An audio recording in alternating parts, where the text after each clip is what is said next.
material world is expressed in money.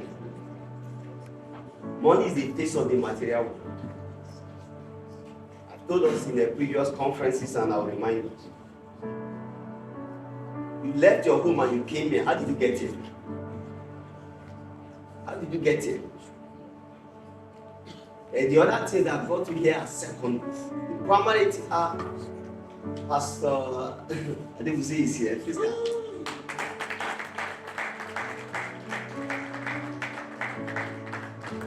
Stand up, let them see you. You see, the whole material, what is expressed in money. I say, how did you get here?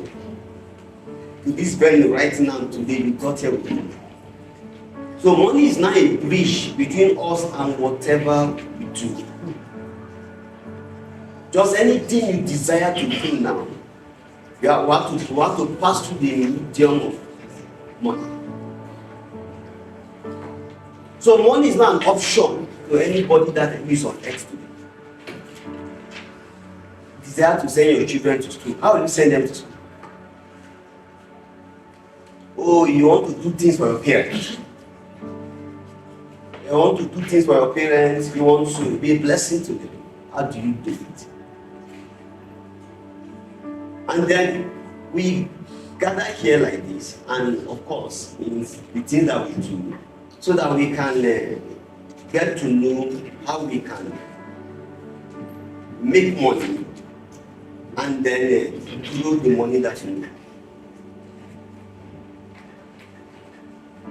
You see, I want to use the word wealth, and I've told us the meaning of wealth before. Another synonym for wealth is economic well-being. So everybody's not called to be rich, everybody's not called to be wealthy. We're talking about having money enough for yourself. Feed yourself. You see, well-being. Feed yourself, take care of your family well, and then you can even proceed from there. And we live in a world that things, you can't just plug things anyhow. You need to understand the art of making money. That's the whole concept of entrepreneurship.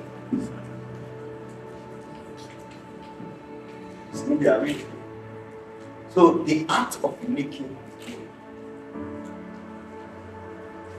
You see, money is a global citizen. Money is accepted anywhere in the world. Let me give you an illustration, part of which I gave in the last one. If you land in Brazil today, you don't know anybody in Brazil.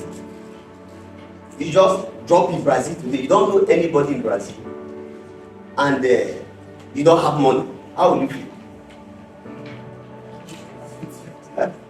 They see there's a second mind, give it to someone. As you are in Nigeria here, you've never been to Brazil before, they just take you from here now. You wake up and discover that you just discover yourself right now you are standing in Brazil. How do you feel? No money in your pocket. Lost. This guy won't celebrate our elder. Now I give a second scenario. You just discover yourself, you just landed in Brazil today and you have sufficient money. You have all the money you need in the world. You have sufficient money. How will you feel?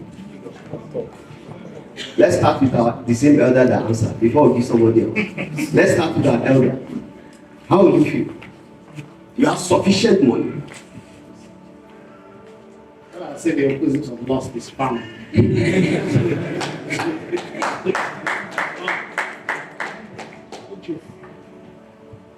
You see the strength of female.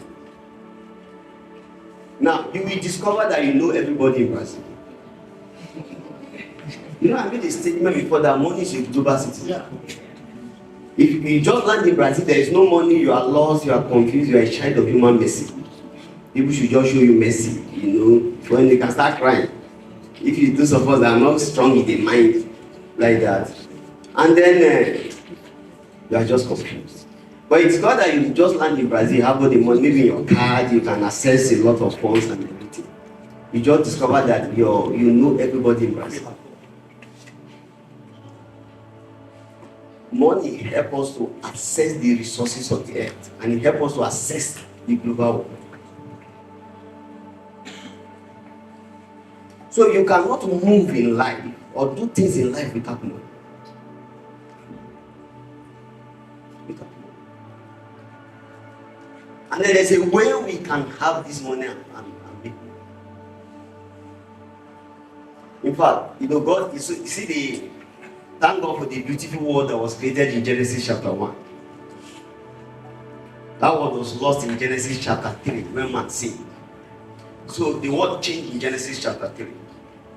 And if you journey again in scripture, if you get to Genesis chapter 8 and 9, the word changed again. If you go to Genesis chapter 41 again, the word changed.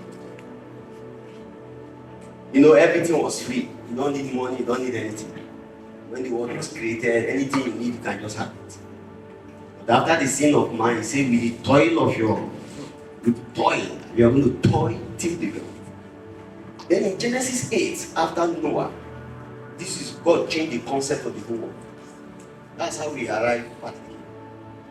Use a word that we normally put halfway, or just use it when we're looking to get something else. And he told Noah, in Genesis chapter 8, immediately he came out of the ark. He said, as long as the earth remains. What did he say? Seed time and what? So if you are going to feed he gave the earth to man free before everything was free. But now for you to go to eat from this earth, it has to be a product of harvest. It has to be a product of productivity. It has to be production. So you don't just go to one and say seed time and harvest, just give offering. He's changed the concept of everything. That's why he said that. He said, seed time and harvest what? We mean cold and what? Cold and what? Heat. What's the next one? White man see summer and winter. We are not in America. We say dry rainy season and what? And that's how you should read your Bible. Dry season and what? And rainy season. Then day and night. Then God talks about season. So you're going to be a product of 6 times. You are going to have to inject things into the earth. You are going to demand from the earth. And then what is harvest? Harvest is what? What is the definition of harvest?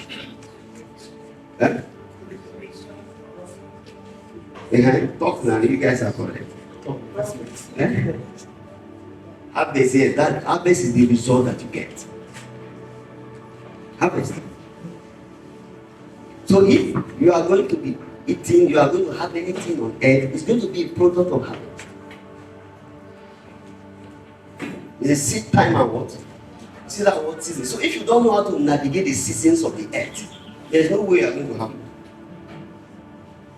There are some things that will not grow during the rainy season, during the dry season. It's a day and night, summer and winter. So God changed the concept of life for man in Genesis 8 and 9. So you cannot just stand up. If a manufacturer makes a car, he said, if you are going to drive the car, you are going to go through the front. You can't say, me, I want to drive the car going backward. And so God has said, this is the word that He has created for man. And that's the way we are going to sit down and understand that word.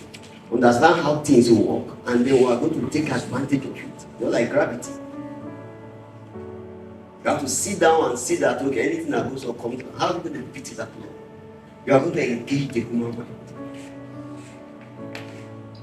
So please and please, I want us to take it very, very serious, the concept of money. It's not money for the sake of what? Money.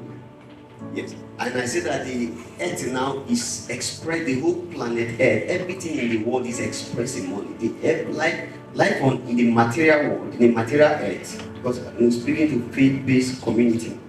In the material earth is expressed in a single unit of measure that is common. Now you want to talk to somebody in the United States. How do you talk to the person? How do you talk to the person? What do you need? Oh, you want to, whatever you want to do this morning.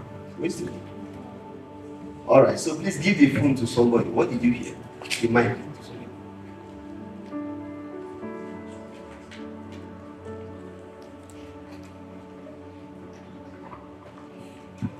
Then, before you now speak, something surprised me recently. I was thinking it's only in Nigeria you need money to win an election. That you need money. I discovered that in America, you need more money to win the presidency than you need to win in Nigeria. The question is where the money. So nothing significant can happen on planet Earth without money. And I was looking at how much you need to win a presidency in the United States. The money you need for advert alone, you need close to $3 billion. How much is that in Naira? You want to be president in America? How much is that in Naira? I mean, $3 billion. I'm not talking about staffing and everything all over the country. It's estimated that this president of the United States election, they are going to be spending close to $17 billion US dollars.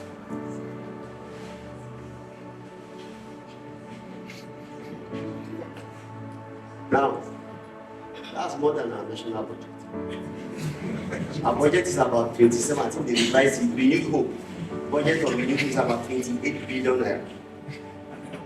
So $17 billion, if you multiply it by Nigerian currency, you know how much it is.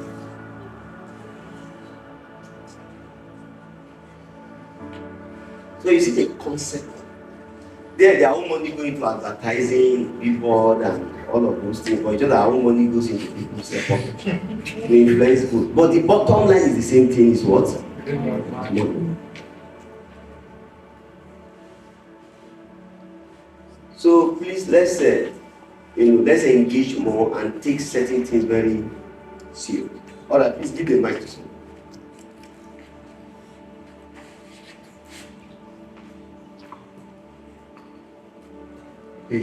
In one word, in one sentence rather, money is a global citizen. So I don't need to know everybody before I go to a particular place. I just need money, and I will know everybody in that country. No, everybody will know it.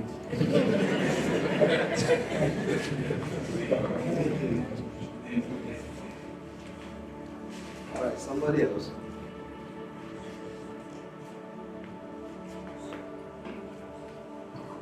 I'll just quickly talk about the seed and harvest time. We need to understand that seed and harvest time will always continue, in the sense that seed time is the time for investment, it's the time for working, it's the time for production, while the harvest time is the return on investment. That's the way we make money. If money is a global citizen, we must learn the act of making the money, and the act is through the seed and harvest process. Thank you. Thank you. Okay. One more person. Say what a man can do, a woman can do better. It's not the guys that are talking. Where are the ladies in the house? Thank you very much, sir. I think this is another season again, personally for me, to expand and go again. Okay, one of the things again I've just learned from this little introduction is, like we've all said, money is a general citizen, and also again there are several limitations to everyone's endeavor without the force of money. Like so many dreams have been aborted and all of that, just as a result of lack of this money. And so we make money to live well and to serve God well. Thank you, sir.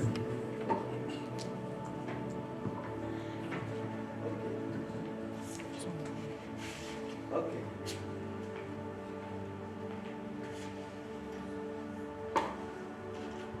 Good morning, all. I think I'll just wrap all you have just said. Ecclesiastes 10:19. Money answers all things. Thank you, sir. Okay, one more person, then we just leave.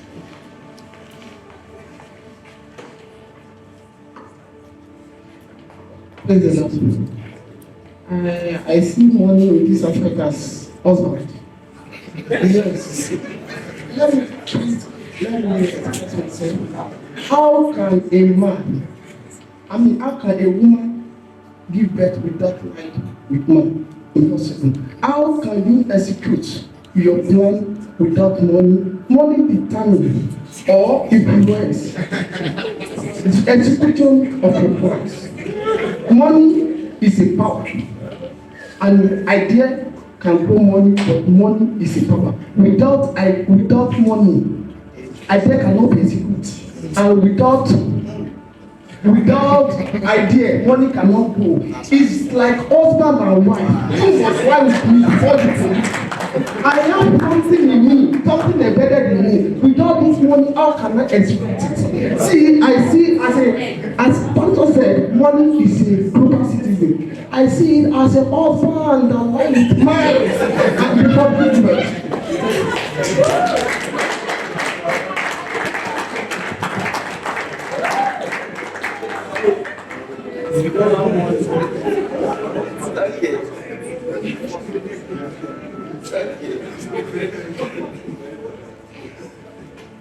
You see why we are starting like this? It just gets us to accept money.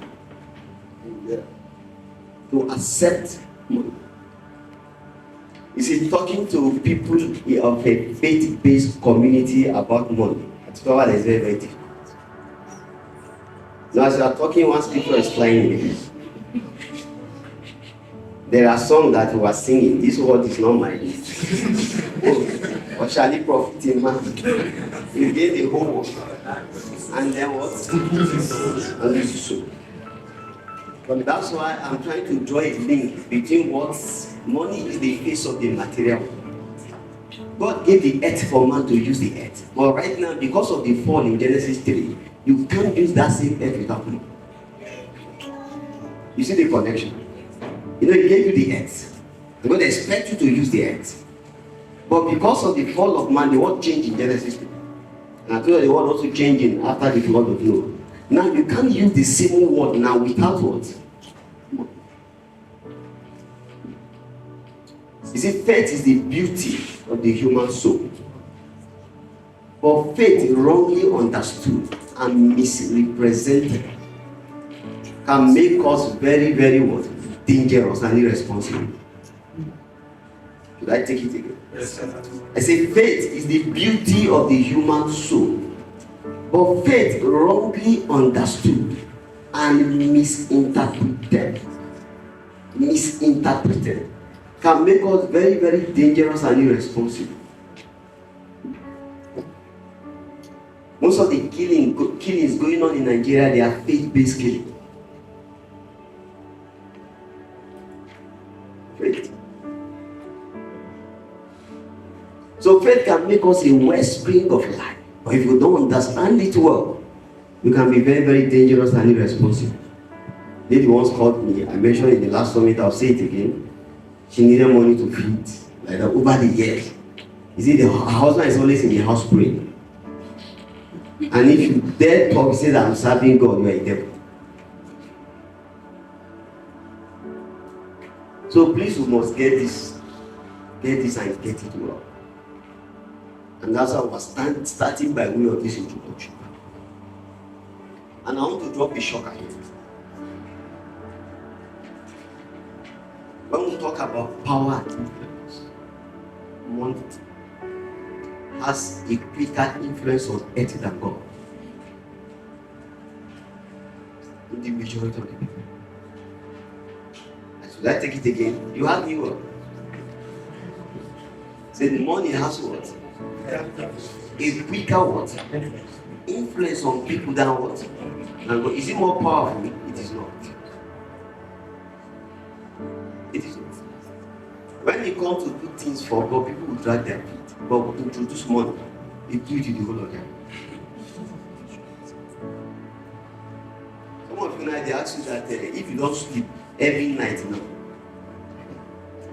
from beginning of the year to the end of the year, you sleep no entire by 6 p.m. at night to 6 p.m. in the following day. And by December 31st, if you can do it by the next new year, they are going to give you $1 million.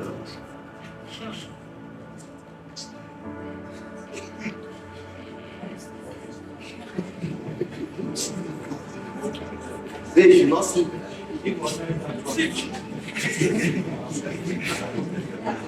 So you can be sleeping in the afternoon, you say sleep, but you know as if you not sleep. can sleep, but this period, 6 p.m. in the evening to 6 a.m. in the morning.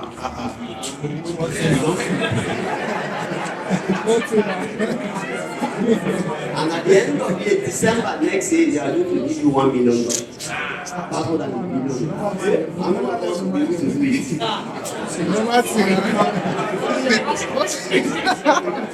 God will come and meet you. I want you to be praying in the night. Not every night, just pray the night. Two weeks, 2 nights in a week or something like maybe pray, spend time with me. As like this week you are tired, you have one excuse, you give it. Now I'm giving an example with you. You see how the strength and the force of God. If you deny it to your own destiny. So we're not here to love money, we're here to see to know money for what it is. And learn the wisdom and gain the mastery to have mastery over money. For you to have wealth, you must have mastery over the act of making money. Mastery.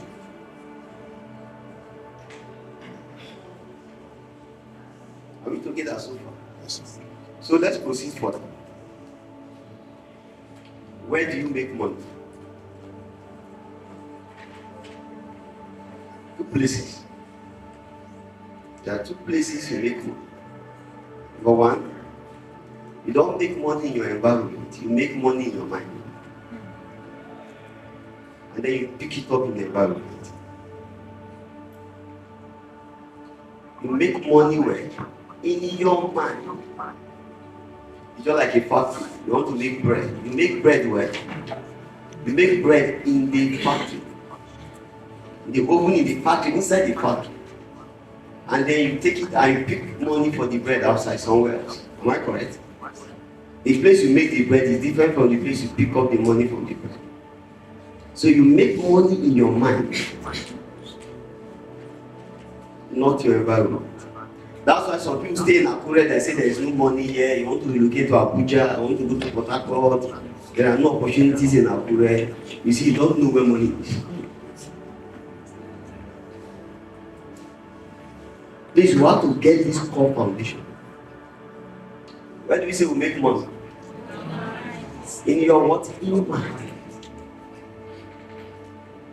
And then that brings me to the second stage which I have made earlier. You make money from the market. These are almost right down.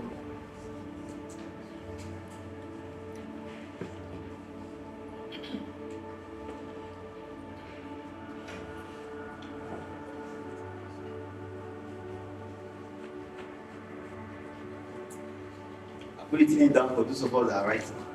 I said, where do we make money? In your mind. I use the word in. That's the factory. That's why I gave the example of bread. You make bread inside the factory, in the oven. You pick it. Or you pick up the money for the bread somewhere else. You pick it up in the market. So you make money in your mind and you pick it up in the market. So the second statement I will make is that you make money from the market. I use the word in, please don't interchange it. You make money where? In your mind. And then you make money from where? From the market. So if you want money, it's not God you go and meet. You go to the market. I will show the connection between God and money. But we need to lay this foundation. Are we together? Now the question is the word I used earlier for environment, you can also interchange it from market. So you don't make money even from the market. You make money in your mind. You make money from the market. From is in your mind, but from the market. As I say, you make money in your mind, not the end. Are there people in America that don't have money? Yes, sir. But they're already in America. Are there people in Nigeria that have money? Yes, sir. When they enter America, they become citizens. They don't need to be, they will enter there, they will receive them as citizens. Some said they will call you and give you honorary citizenship or something. I don't know how to call it. Okay. So now, what is a market? The market is where human minds play. And this is the market. Where the human mind, see where the market is. Where human mind trade, that's the market. It's not this our oil job, but that's the secondary market. But the first reality of market is where human minds are playing. Truly. And that's where you live. It cannot be physical, it cannot be virtual, it cannot be anything, but this is the market. It's an interplay of minds. That's the market. Now, the market is transactional and then it is financial. So to make money, you have to be transactional and you have to be what? Financial.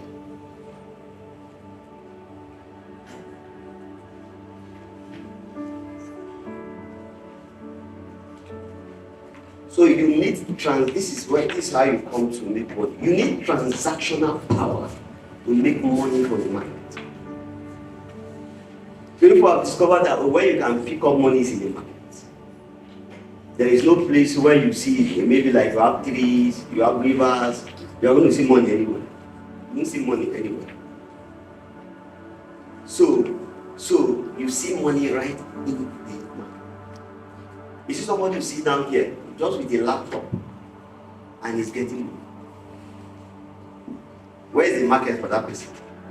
He can be seated right in this hall. So some people can be making money.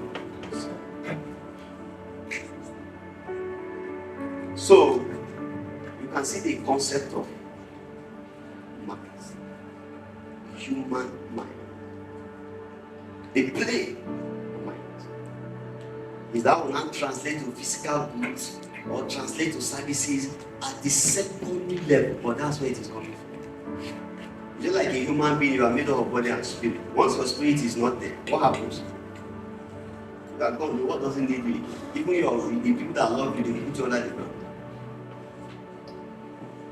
Are we together so far? So you need transactional power when it comes to money. You want to make money, world, I need money. You need transactional power. You need to take power from the market. And that's where a lot of people now fail, a lot of people now fall short. The market will always respond to you. So this is what we'll talk about, the concept of mastery. Gain mastery at what you do. These are the powers you take to the market. Creative solutions. We talk about the innovation. We talk about skill. We talk about taking things into the market. The market will respond. I take it again. If you want money, you need transactional power. You go to market with transactional power. The market will respond to you. It now depends on the kind of market that you are engaged in and then you are doing business in. I talk about mastery, creativity, innovation, and then we'll see more. So the more control you have in the transactional market, the more money you will have off the market. You see the word control? You have to control. You have to have a measure of control in the market. Whatever profession you are doing, some people say it's into real estate, or some say they are into basically real estate here. Then another person says, okay, me I sell drugs, I'm into pharmaceutical stuff. The more control you have in the market differs. So the more control you have in that market, the more money. You need power in the market. Visible and tangible power. You see somebody who came out and just make a product. Everybody I just accept that product, they love that product, they overnight the person is billionaire. Look at the days of COVID. How many people knew about Mixella, Zoom or stuff like that? I know we use a Mixella. Do you know the people that made it? They don't need to know your name. It brought something to the market and then you responded.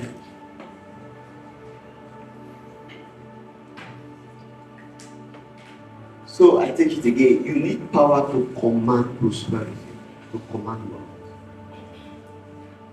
a force to command the market. You are going to engage the market.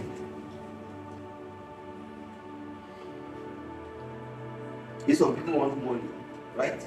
There's a place for prayer. That's why I say if you don't understand faith well, you can become dangerous and irresponsible. Somebody needs money, he's always on the mountain. It's always other people in the village, people, this person. You know, a simple thing happened in the estate. I live just off the estate. I was even living in the estate then before we moved off the estate. There's this woman that was selling very well. She was selling very well. He said, as you are coming from work, all of us are packed there, we are buying things from her. And then all of a sudden, in that same estate, by the second gate of the estate where I was there, or by the estate here. So they were building a series of shops. They laid the foundation, they took the building to lintel, they completed it. They were doing all kinds of things. She did not go and get a shop there. So at the end, after building it, people now started selling a lot of things. So people now moved there, they were buying things there. They were not coming to our place. So one day she was discussing with someone that people that are doing. She just lost her market to her business to competition.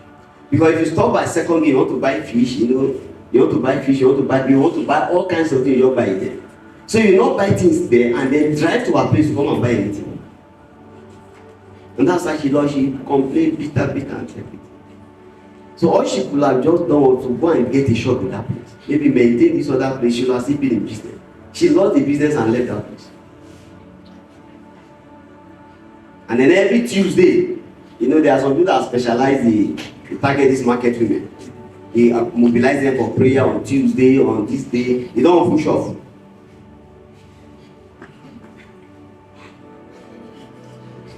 See, one is different.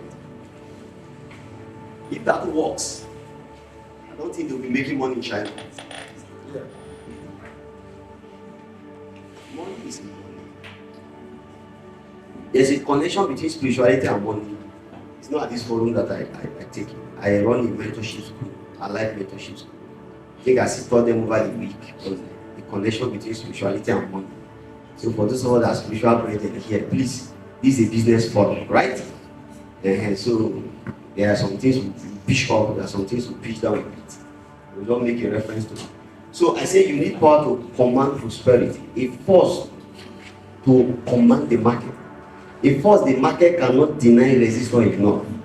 And I make mention again, whether it's key, a product, or maybe a position, creativity, a track record. We did that. Please, if you are not listening to the previous messages we have done, they are all on YouTube. You can go and Google them.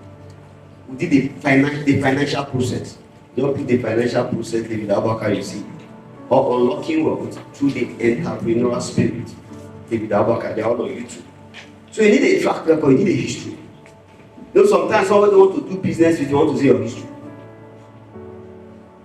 Your history, what have you done before? There are people that will never do business with a green one. That's how we taught in the last summit that we do. Say, build a history in your business. No matter how small, have a history. Have integrity, have history. Right?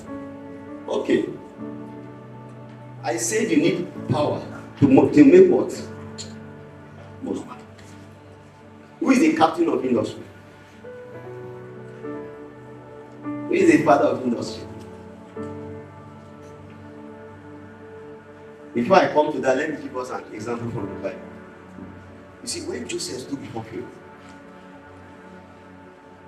he said, I made this thing, you need power to make money. There are a lot of things that are power. Skill can be power, money itself can be power. Position of authority can be power. Anything that bring a measure of influence, even influence itself is power. So you need power. It now depends on the kind of power you can lay hold on. And the last one that taught us about integrity capital, right? That one too is what? It's power. It's power. You need to take power to the man. So Joseph stood before Pharaoh. And there's something amazing happened in that place. Pharaoh gave him unlimited power to go and create unlimited prosperity in Egypt. It was not because they love Pharaoh, no, because these ancient men, they have wisdom. When he said, without you, nobody can lift up the hand or lift up the leg in Egypt. He said, at your word, the whole of Egypt will go. Then go and produce the word. He said, Pharaoh gave you power. Unlimited power to go and make unlimited. What did I say you need to make money? You need what? You need what? This can we are going together. Now, here's an amazing thing about that story. I say you need a force that the market cannot resist, ignore, or deny. Now, look at that beautiful story of Joseph. Pharaoh and the whole of Egypt, they hated the tribe of Joseph. They hated it. That story is not an ordinary story. Now, I told you that the word changed in Genesis 41. They hated Joseph and his entire lineage. If you go to Genesis 43, verse 32, it says all the Hebrew, they are an abomination to the Egyptians. Then if you go to Genesis 46 again, verse 34, it says all shepherds, because the occupation of the patriarch, Abraham, Isaac, and Jacob were shepherds. So them as a tribe and both their occupation, the Egyptians will not eat with them, will not sit with them. In Genesis 46, 34, it says all shepherds are an abomination to the Egyptians. So when Joseph stood before Pharaoh, not that Pharaoh gave Joseph power. Joseph first of all transmitted power. You see how it goes? You know, I said Pharaoh gave him unlimited power. When he stood before Pharaoh, Pharaoh had his dream, had everything. Joseph came and told him the dream and gave him the solution. I said, those are ancient men. That Genesis 41. If you go back to Genesis 39, when he was in the house of Potiphar, Potiphar said that anything I put in your hand does what? Those men were diviners. They use divination. If you want to do business, if you want to work, you have to be spiritual. You will not last long. I'll sit down and I'll drop in there. You have to be what? Spiritual. Yes. All those men that they govern by divination. Laban, remember when Jacob went to the house of Laban? You know what I told him? When Jacob wanted to live after 14 years, he started 7 years for the 2 daughters, 7 years for Leah, 7 years for Rachel. When he wanted to go, Jacob told Laban told him that should just say that 30, 46 or thereabout, or 31, 46 Genesis. He said, I have understood by divination. Those men were divine. How did Potiphar knew that Joseph, anything they put in his hand would prosper? Those guys are diviners. They are sorcerers. Money. You know, the devil does not come to you directly. He knows it's more effective when it comes to money. Money in the hand of the evil of the evil one is not limited power. That's why I say you can't serve God and God. Is it Satan they say? Is it Satan? It's what? That's the influence on earth, man. When they betrayed Jesus Christ, what did the devil use? What did he use? Because all those soldiers there that he said bribed them. They bribed the soldier. When they saw that there was resurrection, he bribed soldiers to quiet what? To delay the resurrection.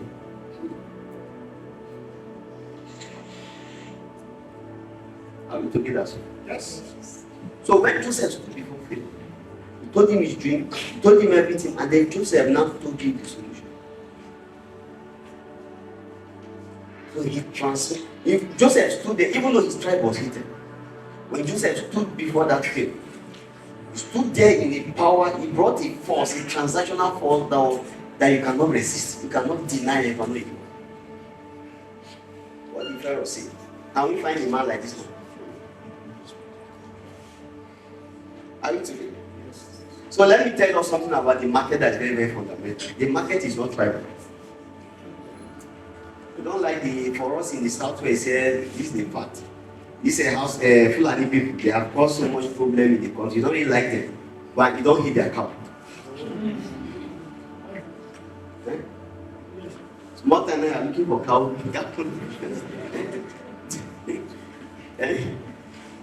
Do you hit their cow? No, you know that yes man. They say let's now buy their cow now. Did you succeed? Oh, let's not buy their tomato. The market is not right. The market is not sentimental. The market does not know race. Not this white man, black man, black man. If you have money, you will employ the white man. Even though he is a racist, you employ him. Every morning you wake up and you greet him. The market is what? What did he say? It's not what? The market is not what? It's not sentimental. The market is not what? Social. The market is not discriminatory. And the market has zero emotion. You want to take emotion to the market. Maybe you leave them and no money in your pocket. You want to go and get meat. Or you want to go and get maybe rice. You want to go and take emotion. What do you take to the market? See the market. So when people complain, this one, that one, well, I'm not doing well, it's a lie. It's a lie. Maybe because I'm living in Southwest, because I'm not Yoruba, people are not patronizing me. Because I am not from this country, because I'm from Ghana. Nigerians are not buying things from Ghana. So the market is transactional. Respond strongly to value, the forces of demand and supply. So this is the question I want to ask you. What do you have in the market? Oh, you want to say you have a boutique. I want to sell clothes. I'm into fashion design. I'm into this one. I'm into I sell cosmetics. Or what else again? I'm into into real estate. You understand? So I'm into this. I'm into that. Whatever you are into, I say, what do you bring to the market? Does the market will respond to you? It doesn't know white. It doesn't know what. It knows value. So there are things that the market loves. I've mentioned them in passing, but I want to repeat them again. There's because they're power in repetition. Number one, solution. The things that the market loves. Where do I say you make money? You make money from where? From the market. You take solution to the market. You take innovation to the market. Take creativity to the market. Take mastery to the market. Everybody is cooking in this Akure. But if you have gained mastery in that one cooking, that people eat your food, they will come back the following day. If you set up your shop today, you will give. When you taste your jollof rice, you come back. That's what we call mastery. This common thing that everybody do. You will add mastery to your own. It's not everybody that plays football. It's not everybody that plays football. All the footballers. None of them that play football. But there are some people that are masters of football. When they put the ball on their feet, people like, please give me their names. Yes. Those ones are gone, and those are old school already. Who are the current people? Vinicius Junior. Okay, Vinicius Junior, right? Mbappe, go again. So if you hear now, stand up now and play as well as Mbappe, how will you be? I'm saying you play as well as Mbappe. That's what comes mastery. As you are seated and you play as good as Mbappe, what will happen? What will be your story?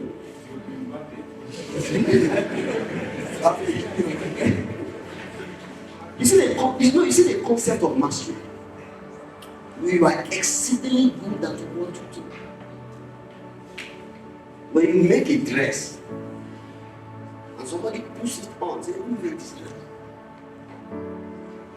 I followed my wife to so many tailor shops. Because this your dress is so fine. Oh, my tailor is so place. Or maybe another place. Where are the places we haven't going? Different places in town for tailor. Because this one is very good. But by the time we go there, the person does not deliver on time. So we'll change course again. We'll go to another. But went there because she saw the people. See how God comes. Now that person is good, but the person lacks something. What does the person lack? Integrity. Integrity. And the person is building a poor what? A poor what? History. You know the two things we talked about? Look at the financial process. Then we say that you should pass the integrity test. How many times? Once. Pass the integrity test once and pass it at the first instance. God will forgive you, but the market will not forgive you. Because in business, you are not dealing with God, you are dealing with man. You are dealing with the market. So that place is a no-no. So, if it means for you to sell everything you have so that you preserve your integrity, go and do it. You have a car, you are driving a car, you are not, you sell that car so that your integrity will be stainless.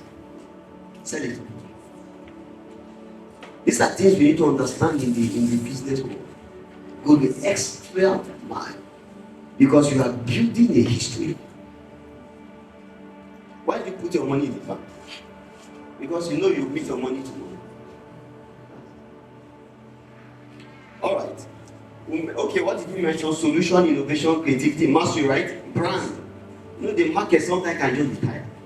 Remember this product, McLean? They refuse to what? Innovate. To brand. Sometimes you just do brand, the same product. You may just add color inside. You know, the thing is white like this. And the thing is hard. It's like a metal. Those days, if you use McLean those days, the market just get tired. You see where branding comes in? Brand. You see why the same company will offer different products. Look at Toyota, they will do Camry, which other one again? They will do Lexus. They will do this one. You will be buying the may not always Toyota. They give you different options in the market so that to survive. You know why? The market is highly competitive. Somebody will stand up and push you out. You know, I say it's not emotional. It's not emotional. And the market is offering. It's a place where crocodile eat crocodile. You have to have a very thick skin. One innovation, you have out in the market. So that's why I keep innovating. You keep doing the same thing you do, but do it differently. Somebody is sewing, just like I told you, go and see how they sew in one. If you go online, you see it. You understand? Go and pick like 100 countries. It's a lot of work. And see the pattern of dresses in those places. You know, there was one time one dress was made in Nigeria, they call it Senegal. That style was imported from Senegal. Before that, it was made everywhere. Imagine the first set of it that brought that style. Everybody was sewing Nigerian style. You see the way they sew dress in Brazil. Once you are good at sewing, we look at different nations, look at the style. Okay, I'll come to that. Then you need goodwill and then value for money. So what is your power in the market?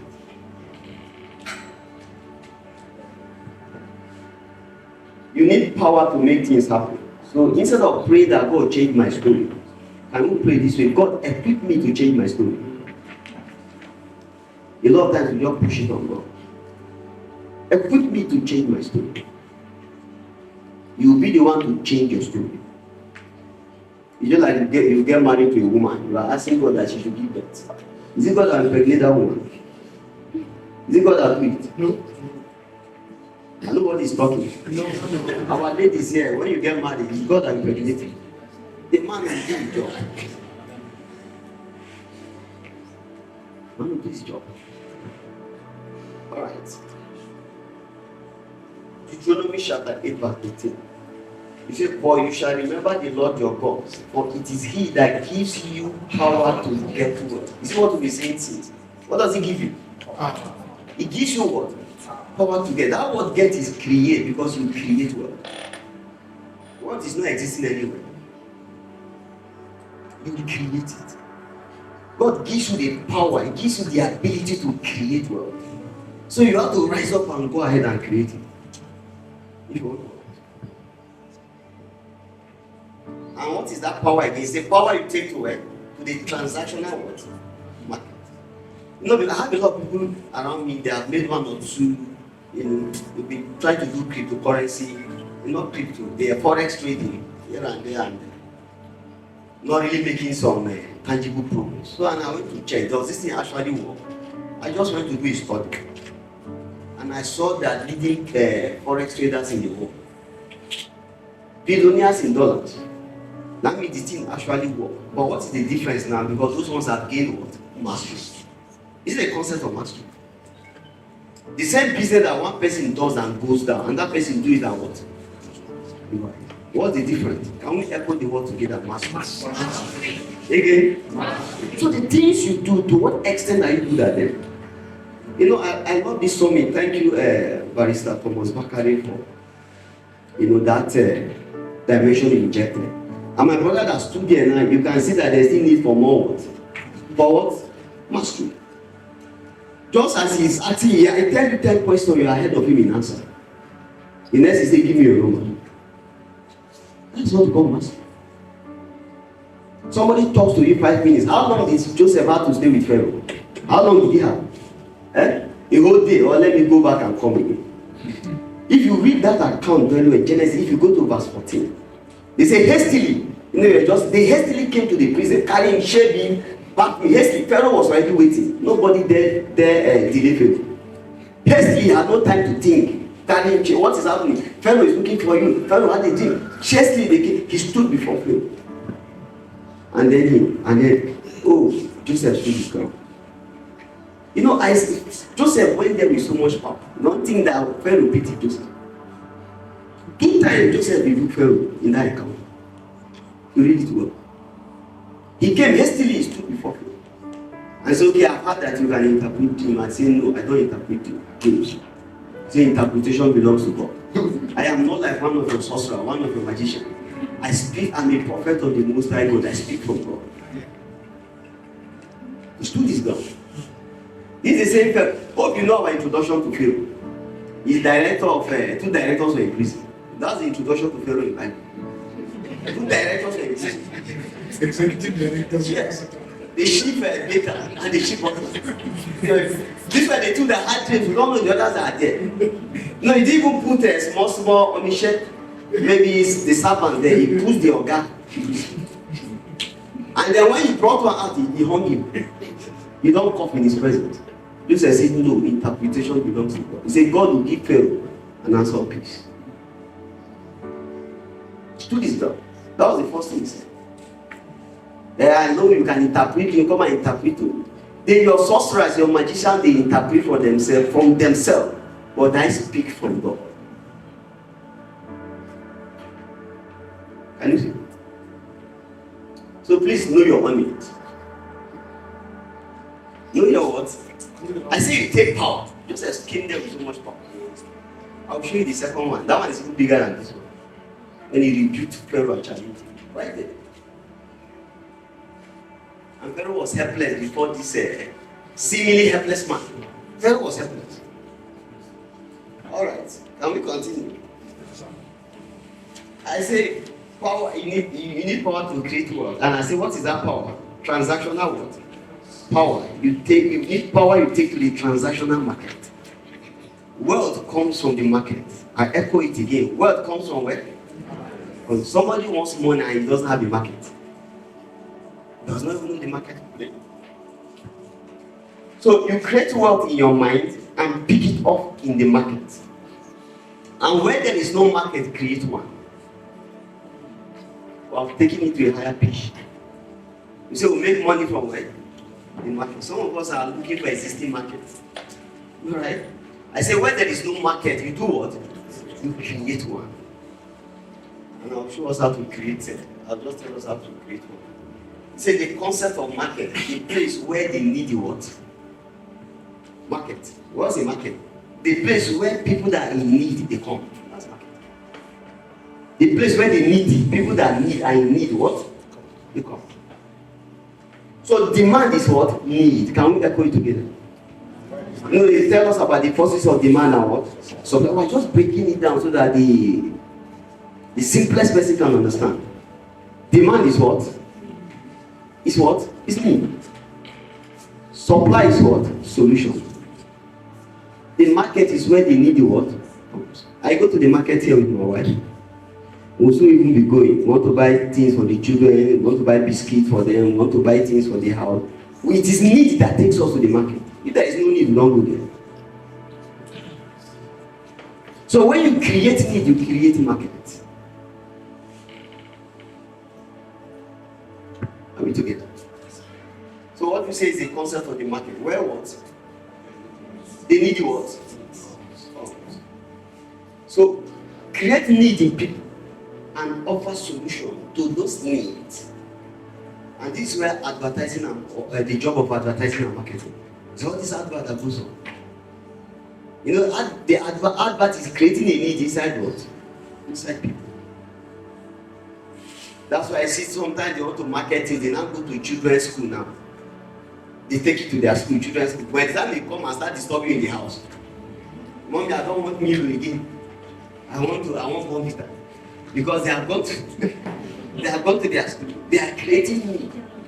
You create need. That's the concept of market. Create need in what? And I say advertising and market, you say advert, you create a need and then you give you the solution. You then offer the solution. So I ask us again, what is the power you bring to the market? Using the force of repetition so that you can sink in. I say a product is key. You're bringing history, you are bringing mastery, resourcefulness. A position. You know, there are some people that are very, very resourceful. Oh, I want you to help me do this, I want you to do this, I want you to do that. There was someone recently that was taken to, someone got a very high position and they took the person to be his PA. And what was he said? The person was very, very resourceful. He said people around him were saying, please take this person, take this person. He was very, very resourceful. So you don't need to have special intelligence. It depends on your area of strength. He was always around that boss. He said top politicians in Ondo State, I don't want to mention it. And got a federal appointment with this government.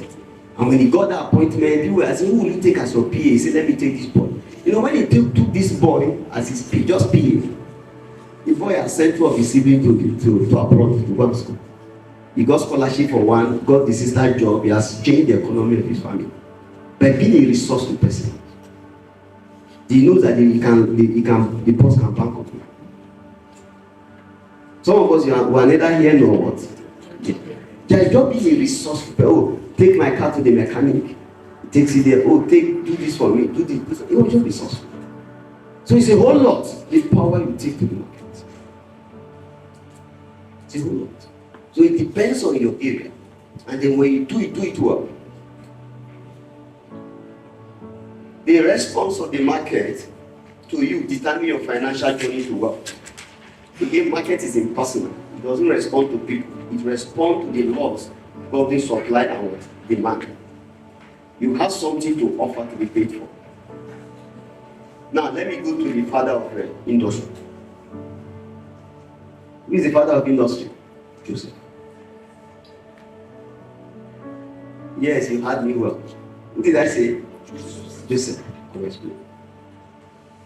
You see, our modern industrialization, modern economy is built on Joseph. I'll show you us right from the scripture. And you ask me how. I said, Joseph changed the face of power and economies on earth. Pharaoh had his dream. He called Joseph to interpret, not provide solution. Just interpret, tell me the meaning of the dream. Just tell me the meaning of the dream. Now, let's go. Joseph had the dream from Pharaoh. He understood the dream. Number one, Joseph had the dream from Pharaoh. Number two, Joseph understood the dream. Number three, he saw the global problem coming, economic doom. Number four, knew the solution to the problem. And then number five, Joseph knew the problem to the solution. You get what I said? Should I take it again? Number one, Joseph had the dream from Pharaoh. In Genesis 41, I see the word change in that place. That's where the foundation of industrialization and this global economy was laid. Now, Joseph had the dream from Pharaoh. I said number two, he understood the dream. Number three, saw the global problem coming, economic doom all over the world. I said number four, knew the solution to the problem. And then number five, knew the problem to the solution. You get it now, right? I say he knew the solution to what? To the problem. I knew the problem to what? The solution. Pharaoh was a problem. The global power structure was a problem to economics. Now, please, I want us to pay attention. He said, more than Pharaoh and his dream, Joseph knew the global message. It was beyond Pharaoh. God had reason to initiate a new season into global affairs in politics and economics. The global structure of power was against economics. Now is the perfect time to change it. Separation of power between politics and economy. Now let's go to Joseph. What was the first solution that Joseph provided? You know, someone say, man, stop. That was not the first. Joseph's first solution was to split the throne of Pharaoh. He broke the powers of Pharaoh and relegated him to a passive leader. That was the first solution. He split the throne. Pastor Bernard is looking at me very well. Let me be sure what he's saying is according to the Bible. I said Joseph's first solution was to spread. He said Pharaoh was a problem. But beyond Pharaoh, the structure of power. We don't need kings and tyrants ruling the world politically and economically together. We need leadership. People who will get results, focus on results through proficient management principle. That was what Joseph did. Look at Genesis 41 verse 33. He said, now therefore let Pharaoh look out a man discreet and wise and set him over the whole land of Egypt. Egypt needs a new ruler. Yeah. Not those kings and tyrants. They are not accountable.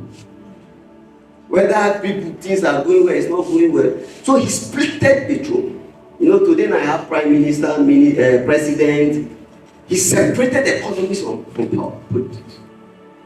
So you don't have tyrant. The same Pharaoh that controls the economy. That's why the butler, the baker, you misbehave, put inside prison. Even if you are beginning an idea that is different from his idea, you are in trouble. Now, you see, that was the first solution that Joseph created. The first thing he told Pharaoh was, let my Lord look a man discreet and wise and put him ahead of the whole land of Egypt. That was the second confrontation I was talking about. You are telling Pharaoh that he needs another what? That will be in charge of the whole of what? Then what will happen to him? If that man go angry at that spot, you will have beheaded him. To help with you and your. He said, look at a man discreet and wise and set him over the land of what? Egypt. Pharaoh had princes. He has rulers. Don't we have a minister of communication, minister of agri, minister of water resources? He set all of them aside. He did a new print. That it was a suicide word, but Joseph spoke it. You don't know the implication of that word. Let's go back to 1945. Let's come to 1945 during the Second World War. Another Joseph. If you tell Joseph Stalin that was you kill, go and check history.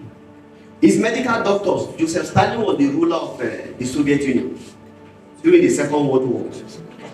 So, his medical doctor, there was a time his health was failing. His medical doctor advised him that he need to rest. He put the doctor in prison. He didn't say you should get another man to rule. Say, okay, you are now, your health is failing, you let another person take over the seat. He just said, you need to rest. He said it was a Nazi agent. That was during the time of Nazi Germany, Hitler. He was putting all of them in prison. His medical doctors entered prison. How did Joseph Stalin die? He normally do party over the night. So he did a party, then he will sleep early hours of the morning and then wake up much later, around that maybe 10, 11, 12. So his servants will wait on him. Nobody could enter the room, they didn't see him. The usual time he comes out, 1 hour, 2 into evening, they didn't go there and check. Nobody could enter and check. Nobody could enter and check. They were all waiting. At last, they could wait no longer. The worst evening, they now enter. And they saw him lying on the floor. He has stroke. Nobody could dare to carry him. Nobody could touch him. Because they were all afraid of the report. I'm talking about 1941. And you now stand before Pharaoh and say, pick you a man that will rule the whole of world. There's nobody. Even when they called the medical doctor, he was afraid to administer drugs. Go and if it is there. Check your history. The doctor was afraid to treat him, that in case he recovers, they all do the implication. When so many medical doctors, the one that just offered the advice, just need to rest. Just rest, and you need rest, and then she says nothing. So let's go back to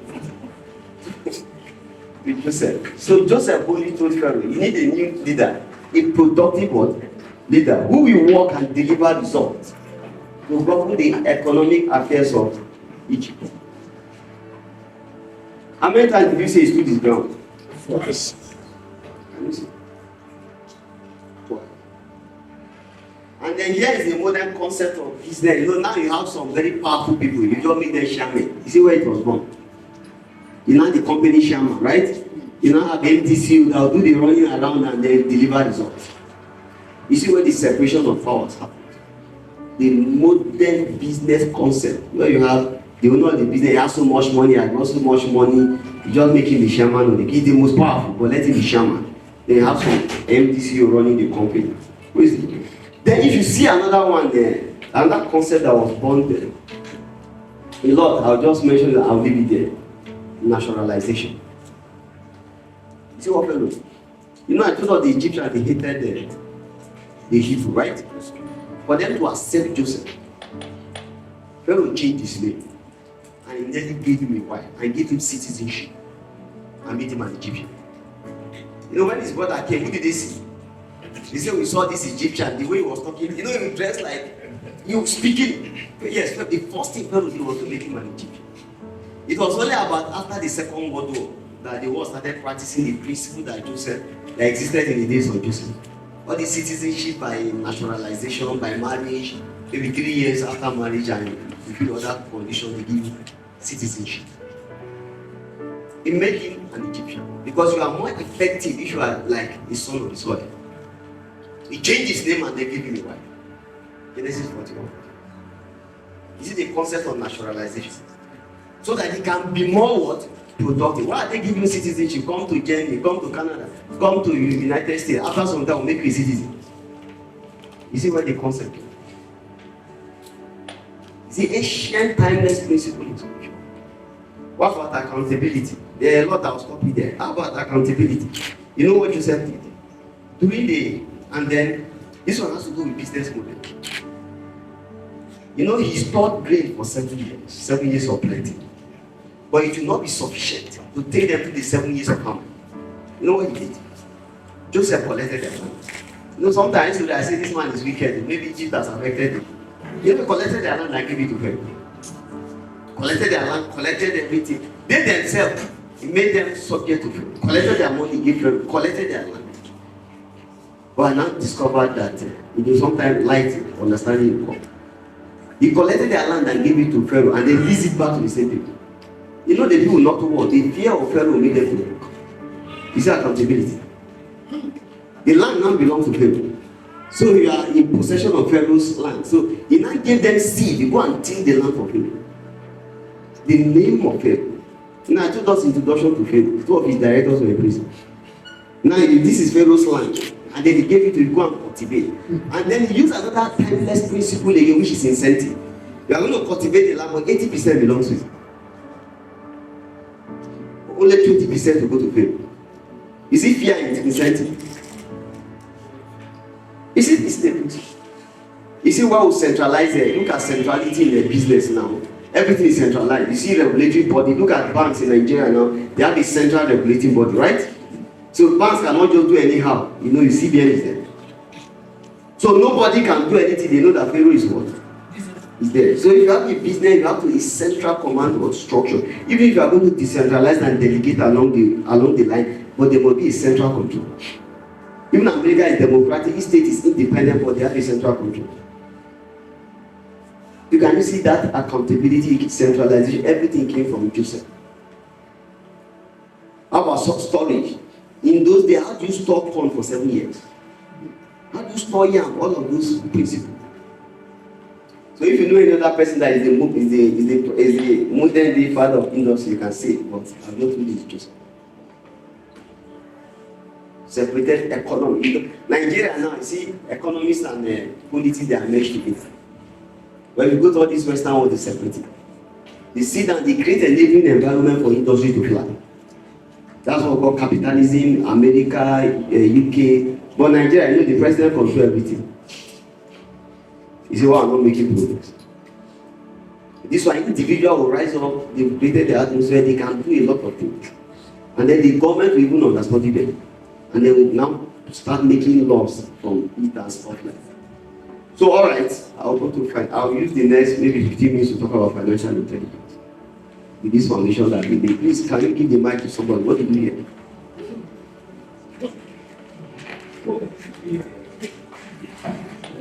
Are we learning something? Yes, sir. Eh?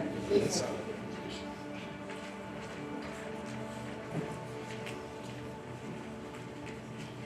So I want us to be challenged, start thinking, all right, please you tell us your name, tell us your business, and then you tell us you.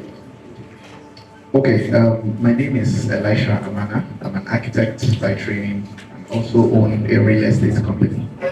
Right, so the first thing that jumped at me is, I'll just make it very brief, when you said you make money in your mind. The mind in itself is a very important part of man. Even in the scriptures in Philemon, scripture says, God was speaking, he says, without your mind, I can do nothing. So even your dependence on God, if your mind is not actively involved, you cannot serve. So the mind is important. You said you make money in your mind and also you make money from the market. So that's the starting point for us. Let me keep it there. All right, thank you so much. The first lady I'll speak here. Okay.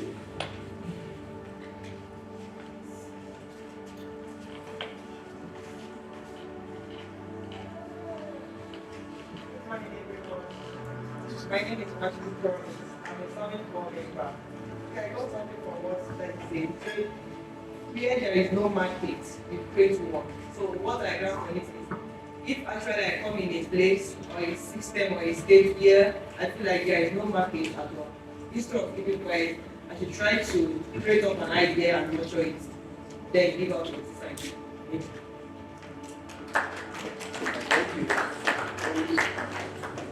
Well, thank you. All right. Victoria, I can see Victoria raising up. Yeah. Okay, someone is there.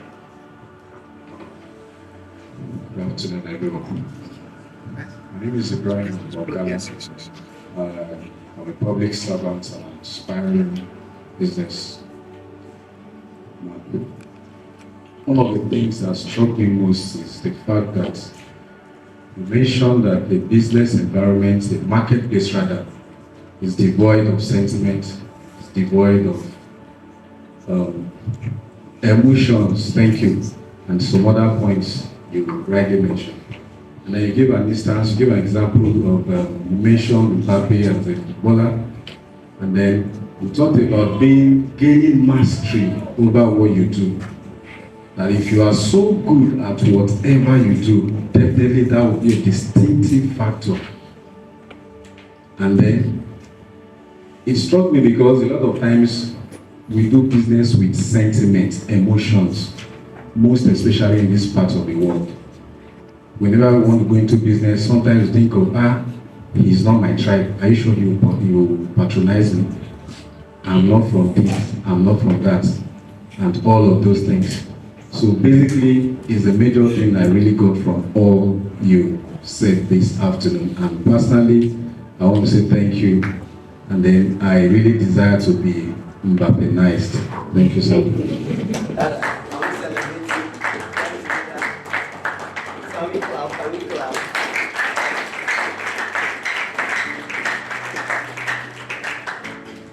Thank you so much.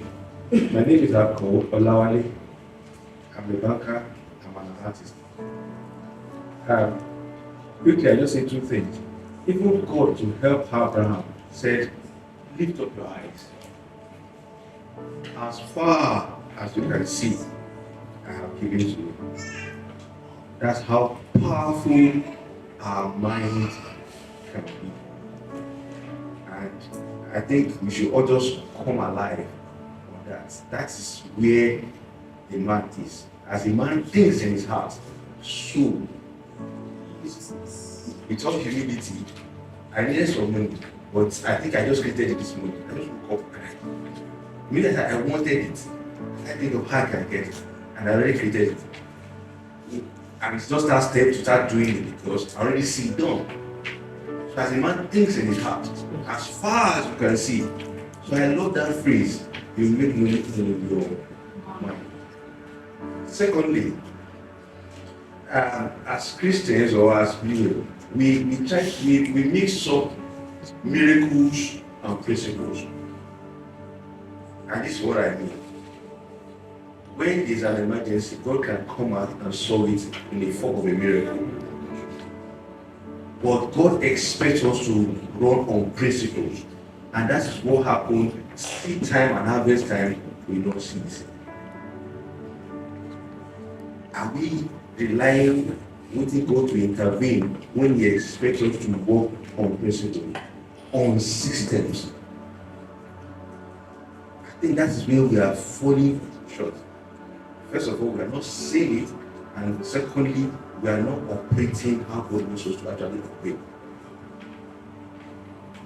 To round up, I'd like to use Proverbs 25:2 again. It says, "Counsel in the heart of a man is a deep water. A man of understanding draws it out." He's already there. But I think we are lazy. We are not seeing it, we are not operating on the principle, and we are not bringing out the treasures, we are not bringing out the solution to the market. There are so many needs in the market that we must bring solutions to. I say again, thank you so much.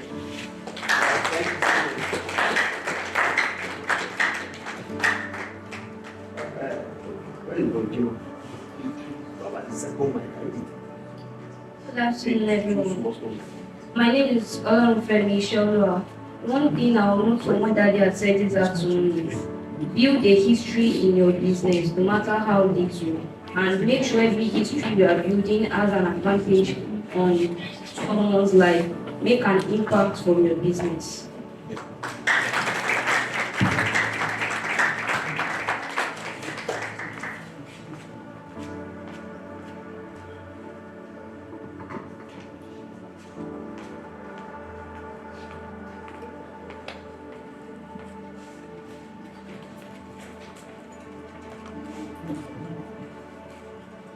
Good afternoon once again.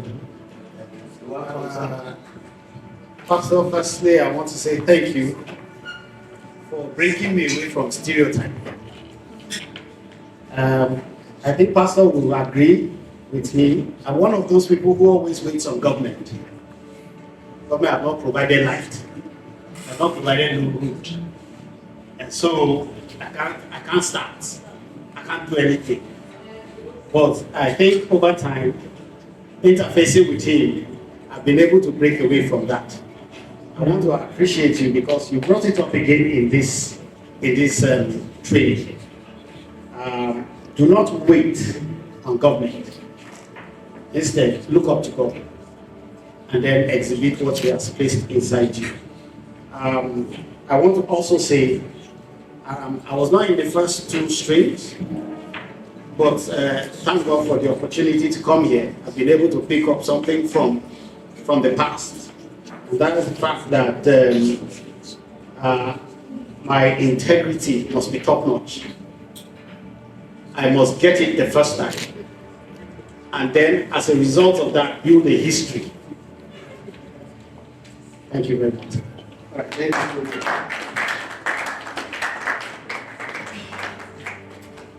Good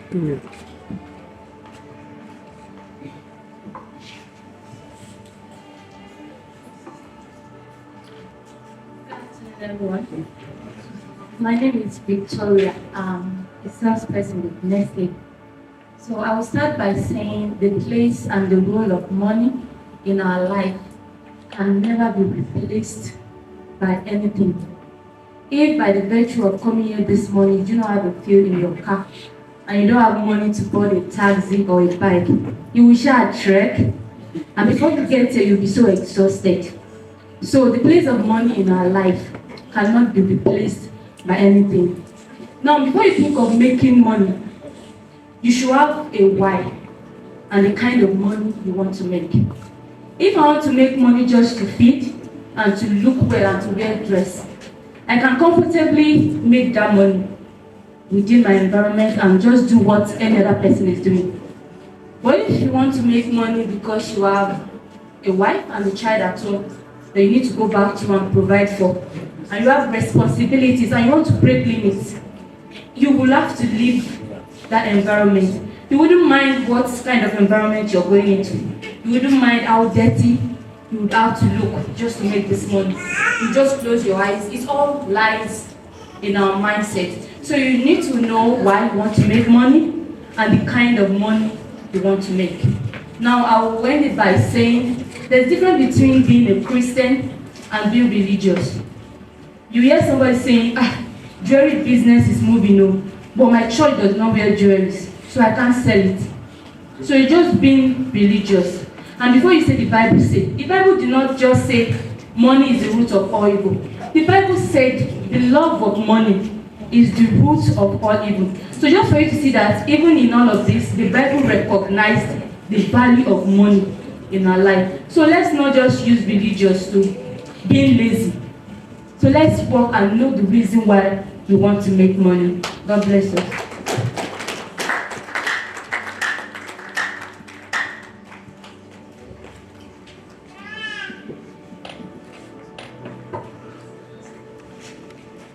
Okay, good morning again.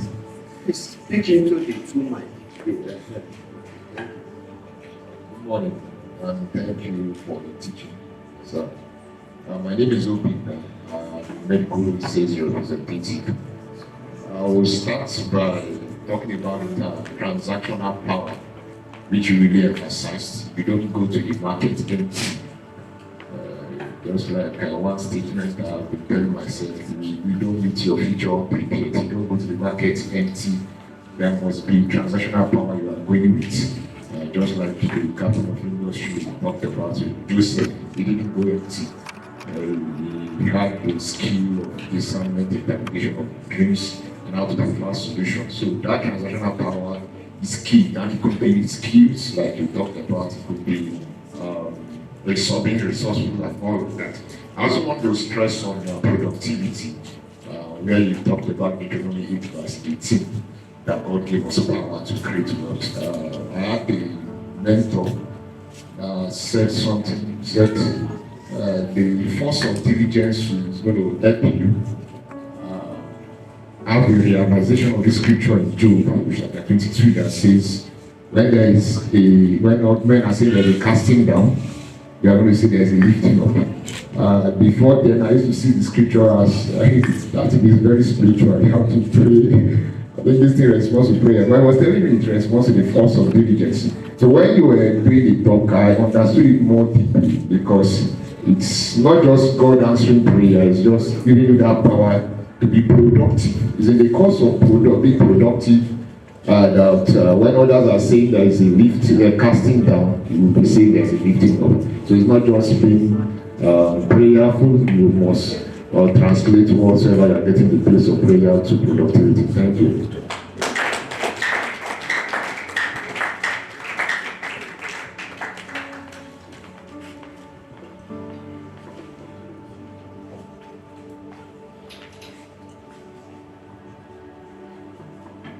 Good morning. My name is Aditomo Tlagu. Yeah.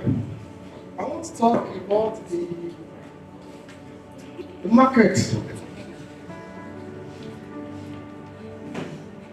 Let me start from here. As a graduate, please, I want every one of us to educate it from our mindset that the mentality of entitlement, that government is the one that will be responsible for our well-being. No. Even the government depends on the weaker people. I will take it for example. Let's assume the neighbor, they continue their protest about the increase of salary. Do you know how much the government will suffer? They will lost during the maybe 20. So I want every one of us to know it, that the average people that we are seeing every day on the street, they hold our weight. But what do you produce today? The product that you produce, and it's not that and they want other products. They want alternative. People are be eating garri because of beans and all those things. You can think of what else can I bring to these people that will look as a gift. Now, for example, there is cassava garri. Why can't you think of potato garri? Yes. You think about potato garri, the health benefit of potato garri compared to cassava garri. Then you only know the high cost of bread. Why can't you think of potato flour and convert it to something else? See, in Nigeria, it's not that we are not embedded with good idea, but our mentality of entitlement is what bringing us down. You understand? It is high time we tax our brain to think right. To think right and to bring something new to the market that people can demand. Easy. Okay, the corn. If you know the product that you can bring to the market, except in maybe guguru or popcorn or all these things, if you bring it to the market, you will see that people will demand that. Mommy, I want this, Dad, I want this. Even Daddy will eat it. Mommy will eat it. Everybody will eat it. It is your product. Begin to think what you can bring to the market. And if all of us here now are producing the same thing, we cannot meet up with the demand of the people. Thank you.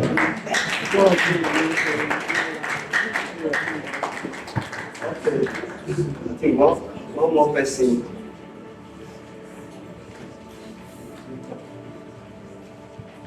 All right, good. Are we in afternoon? Okay, good afternoon, everyone.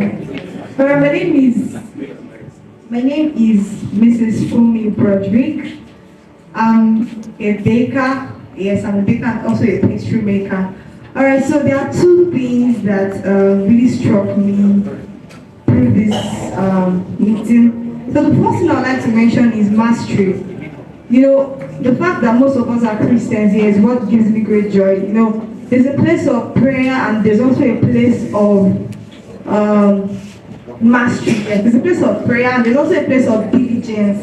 I just want to give an example of something that happened with me through my baking experience. So there are times when I maybe let me just use small chops now, then maybe I mistakenly had too much salt or too much Maggi. So after tasting, this thing is too much, what will I do? Then you pray that God, I pray that as the customer eats this food, the salt will reduce, Maggi will reduce. You know, actually there are times it has worked. Okay, there are times it has worked. But then the Holy Ghost made me understand that, auntie, if you don't change this thing, it will not always work. Okay, it won't always work. So I learned the place of diligence. There are times when people are complaining that this thing is not right. So it made me understand that, okay, apart from praying, there's also a place where I have to master my craft and understand, okay, I'm giving quality services and I have to have a definite taste. So I've worked on that, and then it's also talking about the mastery helped me to know that, okay, I need to work on that much more.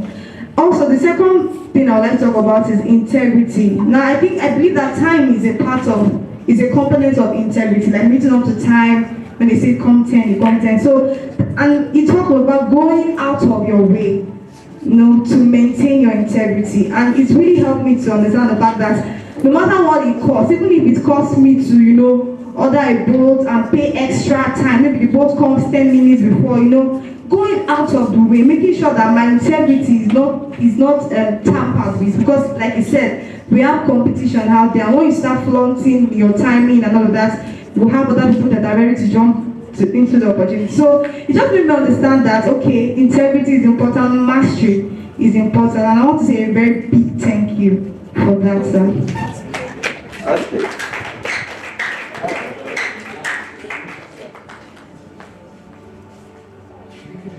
Please, let's keep it brief so that we can move. Just hold it. Okay, sorry. Good morning, everybody.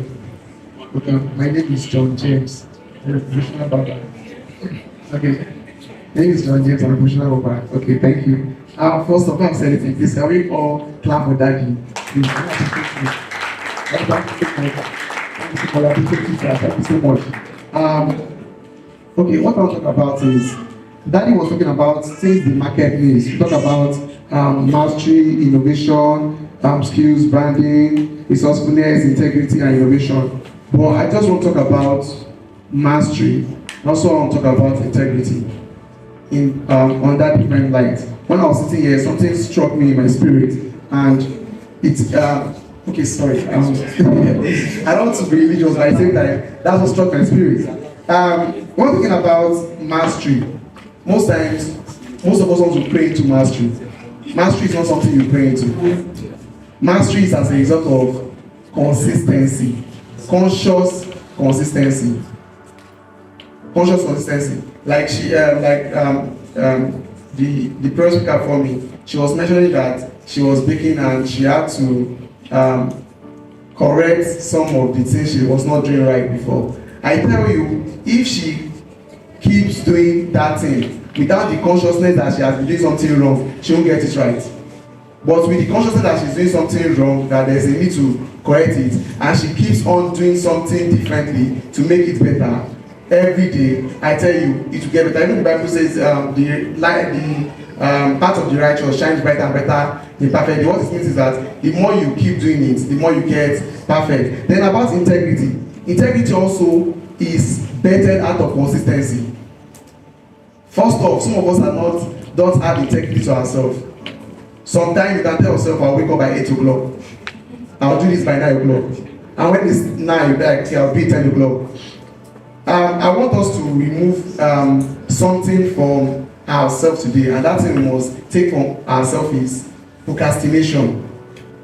Procrastination is an hindrance to integrity and also an hindrance to mastery.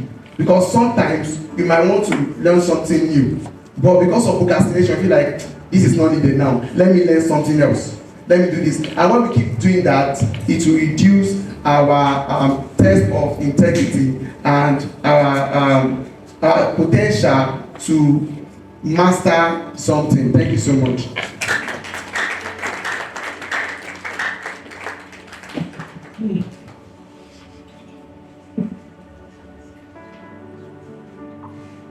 Good morning, sir.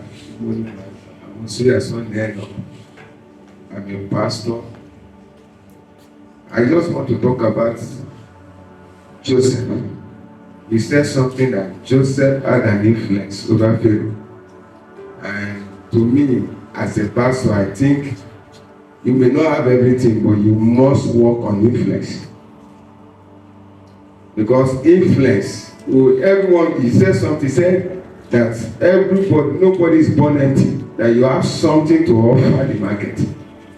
So we all may not be in the same shoe, but you just have to work on your influence and master it, the key, and what God has given to you. If you can't go to the market can come for you. Because Joseph was sorted out for, and eventually found himself to the economy. Thank you so much.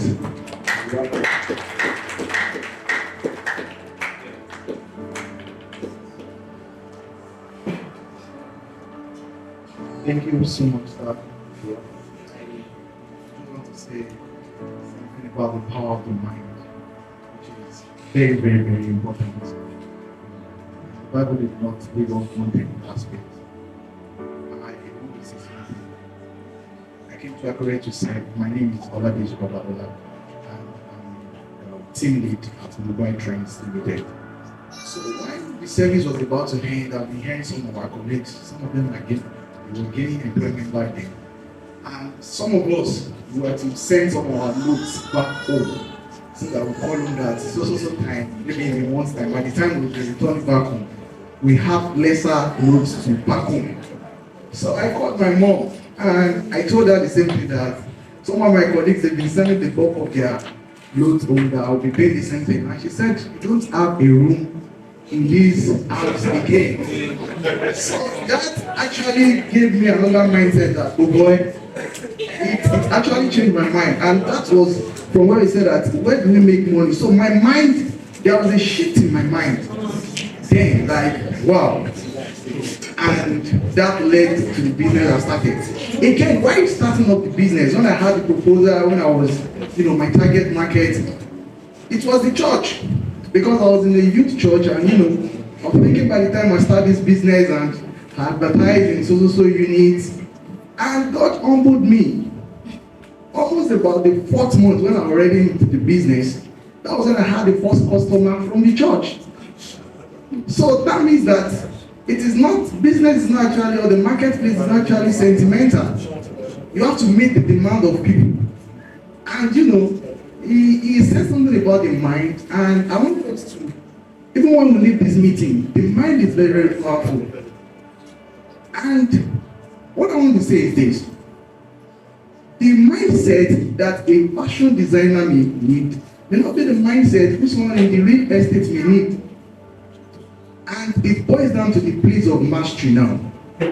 See, an account in the Bible told us about when David wanted to, when they got to the place of fight, when they were actually about to engage each other. The Bible said David ran towards the battle line. And while he was running, he dipped his hand into his purse to remove the stone and put the stone in his sling to attack. That has gone to a level of practice what is positive result driven. It is not easy for you to be running, at the same time you are putting your hand in your pocket, and at the same time you are loading, and at the same time you are shooting. And it did not miss. So the same thing about Joseph. The Bible did not say probably he has done machine learning or data analysis and he has known, okay, these are the number of people. And you know, in Yoruba, when you talk about Joseph, when you say your name is Joseph, they say you are halala.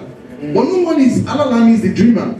But no one is saying a competent, the management principles that actually put in place.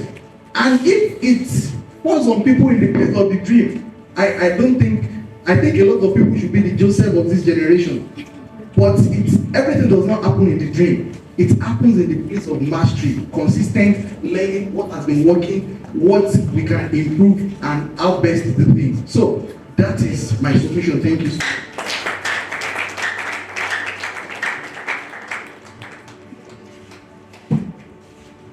After this one, we move.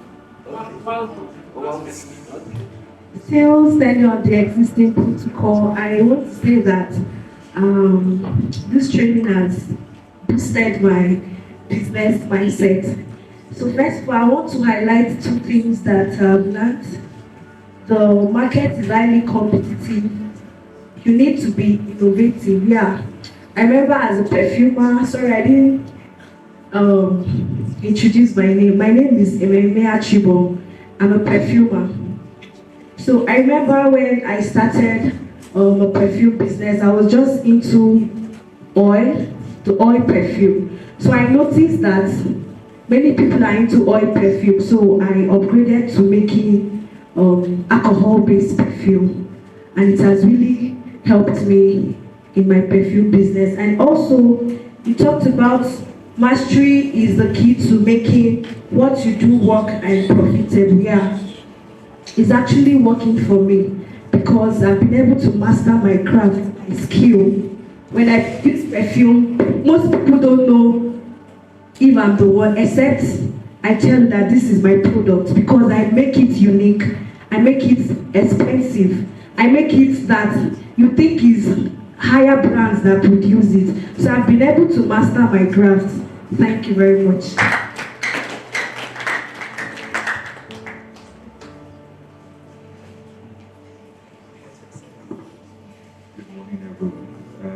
My name is Dan Charles.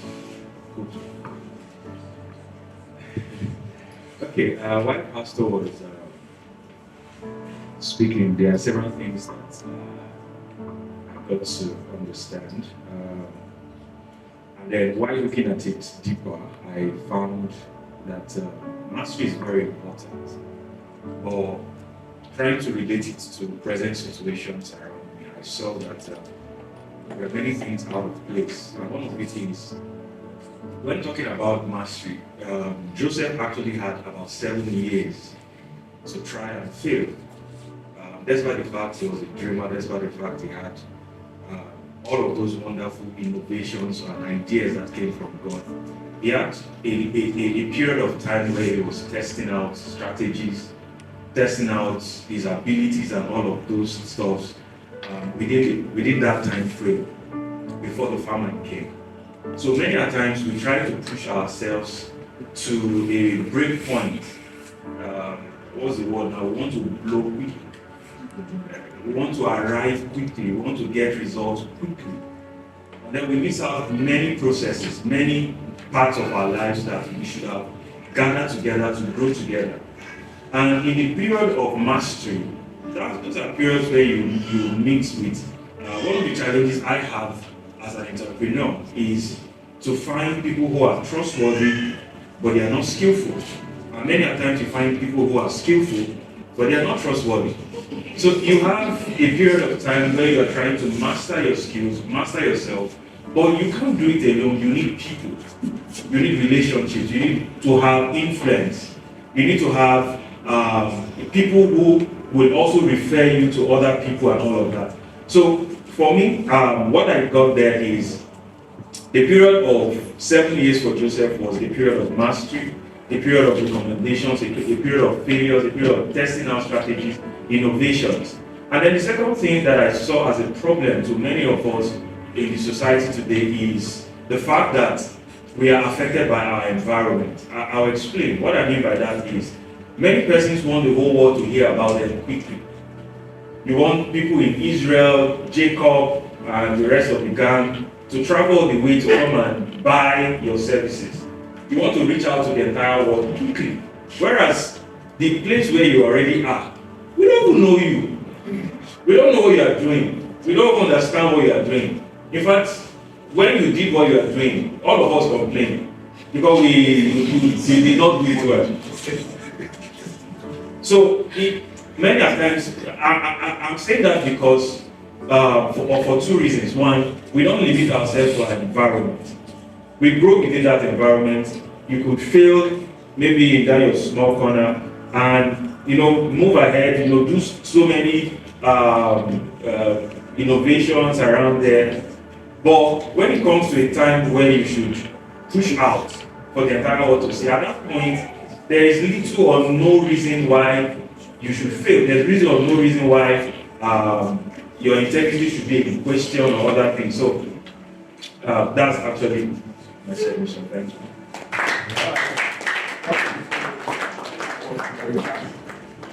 Man that behaves like a king. Financial, you are all right. Financial intelligence converts time and energy to money. Financial intelligence converts time and energy to money. And what is time? Time is the life we are giving on earth. And energy is the power we are given to function in life. So the entire layout of our life is time. That's why I say we convert time and energy to money. In a class, maybe in school, you say, the intelligent student, where would they be? At the bottom or at the top? You can have a business. You can be very, very good at doing business, but you are not financially intelligent. Business intelligence, all this emotional intelligence, relational intelligence, some people are very good in relationship. But this one, it translates to money. That makes it financial. Financial intelligence. If you are not making money, that means you are not financially intelligent. That's what I'm trying to explain. The end point of financial intelligence is that you live. If you say in a class, that boy is very good in physics. By the time they show that boy is very good in physics, when their results in the class come out, what do you expect from the boy in physics? You see the good grades. So that financial intelligence will be. Oh, there are people that are very good. Oh, they can start up business. They have so many initiatives. But making money is a totally different concept. You can start up business, you can run a business very well, and you may not be making money. So to your business, to your relationships, you need to inject financial intelligence. That's why when we started, I said you have to be, to make money, you have to be financial. So financial intelligence converts what? Time and energy. And what is energy again? Energy is burning time and burning the resources in time to produce. lose money. Are we together? So, financial intelligence, you are engaging the mind to make money, grow the money, and make it multiply beyond measures. You can't start talking about wealth when the money you make is not way and over beyond your expense head. You make money beyond your expense head. You see the first word given to man, he said, be fruitful and do what? And add. He said, add. You know the law of multiplication, you have to inject it inside. See that law of multiplication. Some of us, I'll still do one of the series we'll do, I'll still teach us something about earnings. Some of us are too easily, you are just satisfied. I think we took that in the previous sessions that we had. It's not the hunger for money, it's the hunger for excellence and results.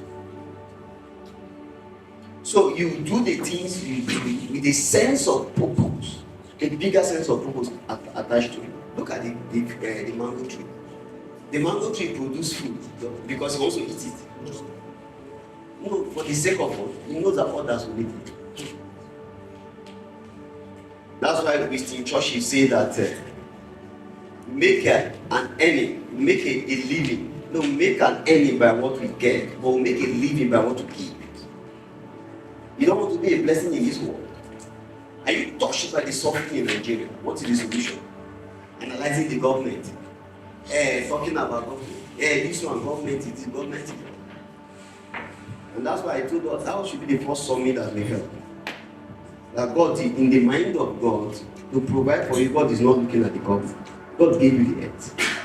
You go and engage and interact with it. That is why God gave us the creative genius of Himself. The human mind is the creative genius of God. That's the mind that made the world. God put it inside you. And you say government is something. The mind that made the world, God put it. That's the same mind that God gave you. That's why when God made his palm tree, it's too tall. We can look at the palm tree that is too tall. We do hybrid and make it short. Hybrid production. Now we have palm trees now that are very, very short. You don't do that. It's the human mind. God created mind. He tell you there is food in the soil. You looked at there, you know that the tubers of yam is inside the ground. When God made man, He didn't give us fire. One of the most telling creation of man, fire, heat. Man came up with the concept of fire and they revolutionized the world. Everything is soil, this is your petroleum, all this is your gold, everything is subject to it. They say God created the one, God created the 8, the 7. The 7, God rested. The 8, God created fire. Don't create fire. You eat the 2 bars of yam raw. Because God gave you the mind to do it. So engaging your mind to come up with something. You sit down in the city, sit down in the environment and look into the city. You engage and interact with people. You stir the function that is inside. And then those innovation and ideas is coming. Sometimes when it's coming, fear will arrest it. There are people that have done so well, wonderful business initiative, they gave them. Because of fear, they did not even take a step. They took one step and they hit a stone. You say, we said it. When you hit a stone, take another step. You hit it again, take another step. Or people that create markets. Look at it now, Uber, everybody is doing Uber now. Somebody started and created it. Maybe the first experiment went very bad. But you go at it again. You convert time and energy to what? Money. You burn time from Monday to Friday. At the end of it, what comes out of it? I want to ask you. You see, everybody's busy. Everybody's busy. They look at there's nobody that's not busy. Have you seen the street of Lagos? Everybody walking up and down. Everybody's busy. But after from Monday to Friday, that's why those that work at the end of 30 days, they look at the labor you are giving to pay. So from Monday to Friday, you are burning energy. You are not financially intelligent. It is not translating to money. Energy should not be wasted. Burning energy and wasting energy. That's why you have to be what? Financial. What is the result of what I'm doing? A lot of us just like activity. You do this and then before you start the grammar. Don't you notice that people that does not, they are not going anywhere they talk people. You see, they'll tell me everything in this world. But you see people that are purposeful, that they are directly get results, their words are very few. The results speak the rest of the voice. So these are things I want each and every one of us to check it. You convert what? I'm not here to give out dictionary definition. This is a business summit, this is a faith-based business summit. That impart life into all that will challenge us to rise up and do what we must do. When you sit down and see your colleagues, you say, how do I make money from them? When you see 10 people in a place, it's sufficient for you to make money.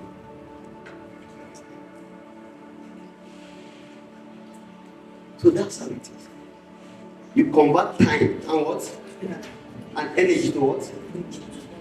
To money. You engage the money. That's financial intelligence. See? The end product of your labor is money that comes out.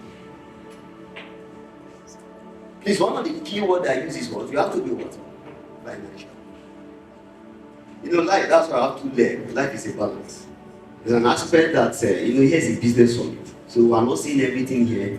There are places we can tell about being humanitarian. Now, let me give you an example. You need a house.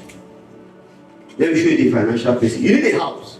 Oh, don't worry, I'll show you. Oh, there's a house somewhere there. I'll show you the house. I show you the house.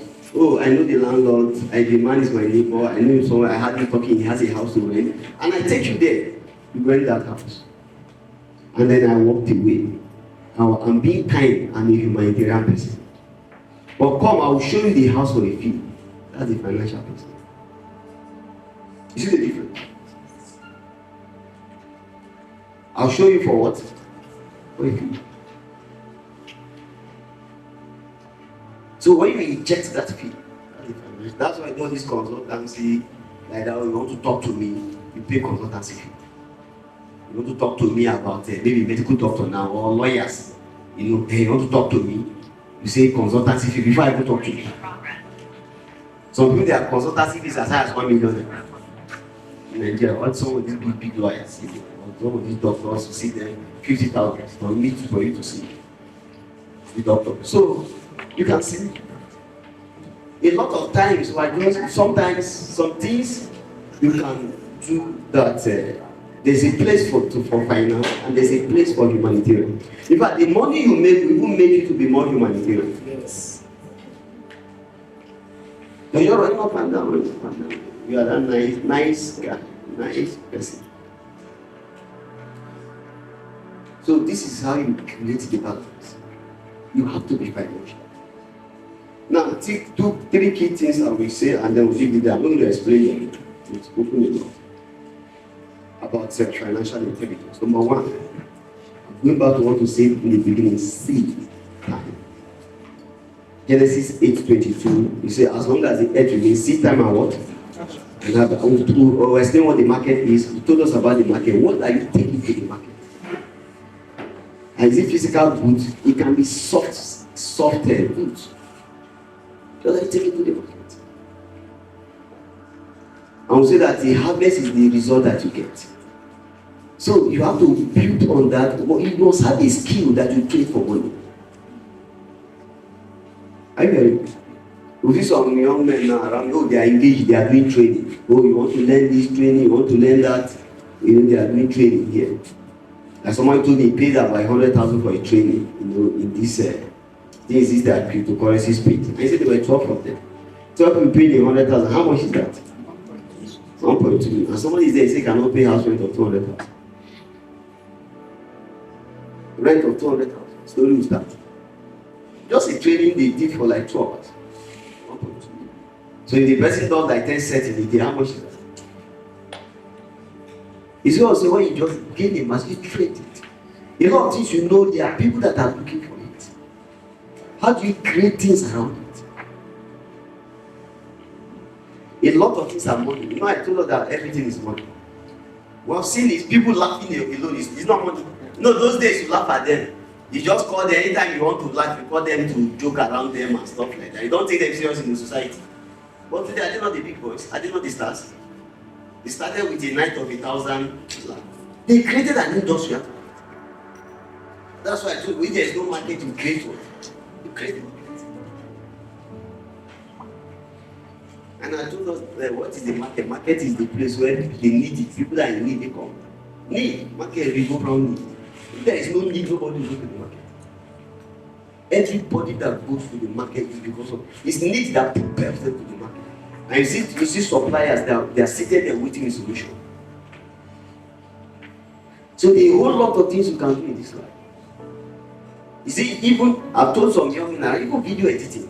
You see the volume of money you can make from it. If you are very good in doing video editing, make me upset. And you can create market.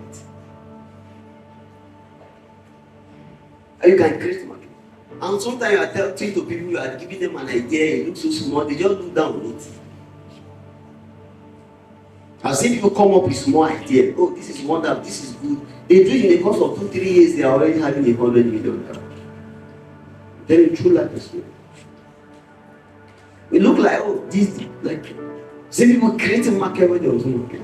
Or dysfunctional market that was not working, they have created something out of it. So number one is what? A skill. Number one. A skill you take to what? To the market. Okay. What says number one? You take to the market, that is what? That translates that you can trade for what? You must have it. And you must keep building it. Keep growing it. So a lot of all this maybe your Facebook, all this are skill. People just throw it into the market. You want to communicate with people, or you want to talk to people, you just have something you take to the market. Okay. Number two, mention it to be financial. Just streamline the things I've mentioned. But two, be financial. Oh, I know how to do meat pie. You are doing meat pie every day and give people to eat for free. So everybody know that you know how to do meat pie. I'll give you this one to eat for free so that you can see how good it is and patronize me the next time. You have eaten my meat pie 3 times free of charge. You have not wanted, you have not patronized me. Okay, I don't have money. Then go and get it clients. You have not patronized me and you have not given me what? Sometimes I told us that the market is not friendly. Life generally is not that friendly. So you have to understand that. You see, when we gave birth to my first son, and I did not see this something that helped me. You know what they did? I've never heard about it. I've never had a child before. I've never been where. Can you tell me? I've never been where somebody gave birth before. But when the boy came out to do meat pie, you are doing meat pie every day and give people to eat for free. So everybody know that you know how to do meat pie. I'll give you this one to eat for free so that you can see how good it is and patronize me the next time. You have eaten my meat pie 3 times free of charge. You have not wanted, you have not patronized me. Okay, I don't have money. Then go and get it clients. You have not patronized me and you have not given me what? Clients. Sometimes I told us that the market is not friendly. Life generally is not that friendly. So you have to understand that. You see, when we gave birth to my first son, and I did not see this something that helped me. You know what they did? I've never heard about it. I've never had a child before. I've never been where. Can you tell me? I've never been where somebody gave birth before. But when the boy came out and he was not crying. The nurses were beating him. The small boy, like me, a young father. They're just beating him so that he can cry. Say, okay, this is how the world is. Welcome to the world. The boy they just gave birth to, you are beating him. When you are expecting the world to pamper you, it will never pamper you. You rise up and do what you must do. I say, have a skill, you do what? You take to the market. Not just mediocrity. You just, me too, I know how to barb hair. Me too, I know how to do training. I say, a skill that the market cannot resist, deny, or ignore. It's go with force. That's why I say, take something. The number two be what? Be financial. So you can leave the example I gave now. My brother there, Russian is there. I know if you show me property now, I'm sure you'll collect his money. Russian, if you show me property now, will you not collect your money? It's my young man, but I say he'll collect his money. So you have to be what? Financial. And number three, the defining element in life. All of life. Small words, all of us know it. We are too familiar with it, but that is the word. Growth. You must grow. Add the element of growth to anything. Anything. And it becomes a phenomenon. Is there an element of what? Growth. Start selling bread. Add that element of growth, not falling. As soon as the kind of growth you should have in multiple words. Fold. Add it to you, start selling bread. Before long, you own a bakery. That defining element is growth. If you have a child and that child is not growing, won't you be restless? You say, I have this initiative, the initiative is not growing and you are comfortable. Thank God we're eating and drinking. Thank God things are bad in this country, but our own is not that worse yet. When there is no hunger. I was speaking to them at a forum, somebody is collecting 100,000 in this economy. And you're okay. When with the genius of God that you have called the human mind, please convert 100 naira to dollars. How much? And tell me. 100,000. Convert it to dollars. How much? Tell me now, let us hear. 67 to 68. 67. Is that correct? How much is it? At the rate of 140. Whatever it is, it's less than 70. Yes, less. So you are collecting 100,000, you are earning $70 in a month. And if you say $70, because no, you don't spend in naira in Nigeria, you spend in dollars. Everything you buy in Nigeria, the price is determined by the price of the dollar. So you don't earn naira, you don't express what you earn in naira but in dollar. This water, if dollar becomes 2,000 naira, dollar is like how much now? 1.4. If dollar is now 2,000, how much does this thing go for? This water? Like 200. 200. Like 200. No, the hotel did not give us 200. Hotel. Okay. But like 400, 500. But let's even say 200 outside. This thing is 200 now. If dollar today is 2,000 naira, how much would this thing be? Huh? 350. So you spend in Nigeria, you spend in dollars. So you express your earning to dollars to know the real money you are earning. How many 200,000?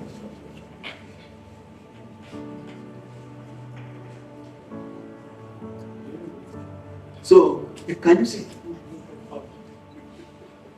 Can you see growth?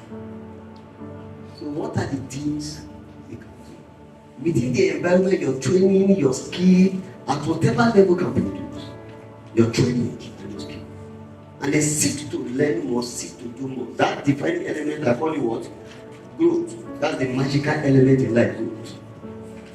The person that earned 10,000 naira, if growth enter that business, from 10,000, the person will earn 250,000. The person that earn 1,000 naira, if growth enters that business, from that 1,000, the person will earn 50,000. You always seek to keep growing. That's why in the natural is if we don't grow, we are challenged. God structured the whole world in a manner that growth will be the transforming nature of this world. Everything grows. Trees are growing. Even mosquitoes, as much as you hate them, they are growing. That's it. Everything is multiplying. Look at the whole universe. See, you are out of order with the universe if you are not growing, and what you are growing is not multiplying.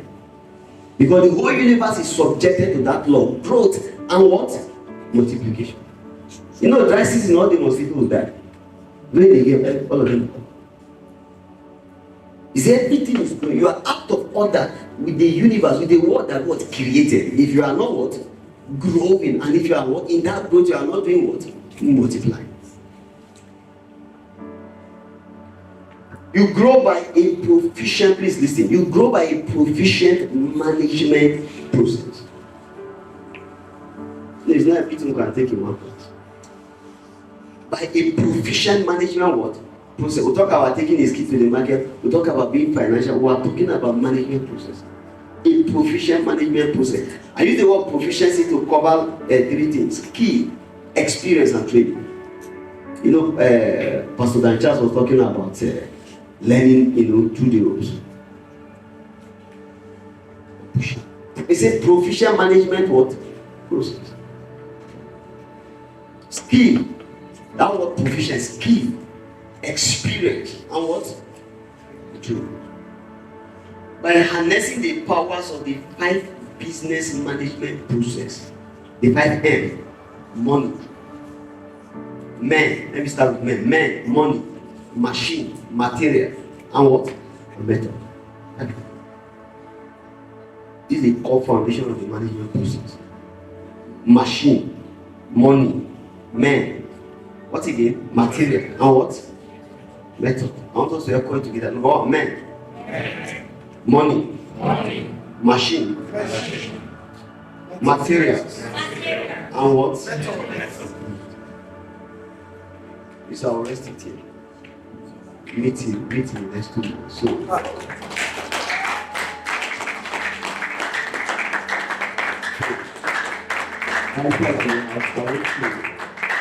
where is the mic?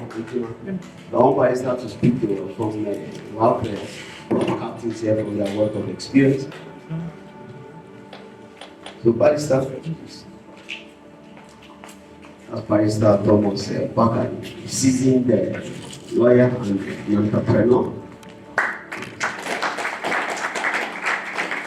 I don't need to use the word seasoned lawyer.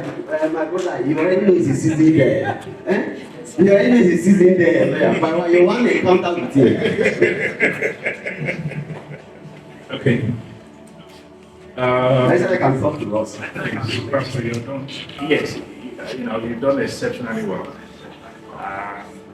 The quality of the conversation or the discourse has exceeded my initial expectations.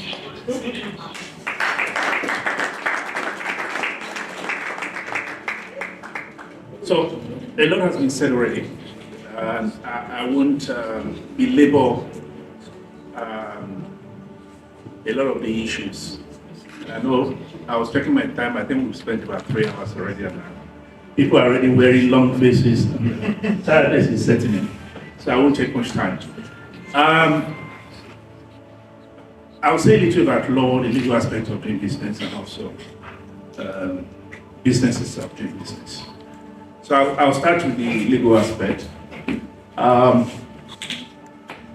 think it's probably common knowledge that with business goals, relationships, transactions, and all of these things have one thing in common. They create what we call legal relations.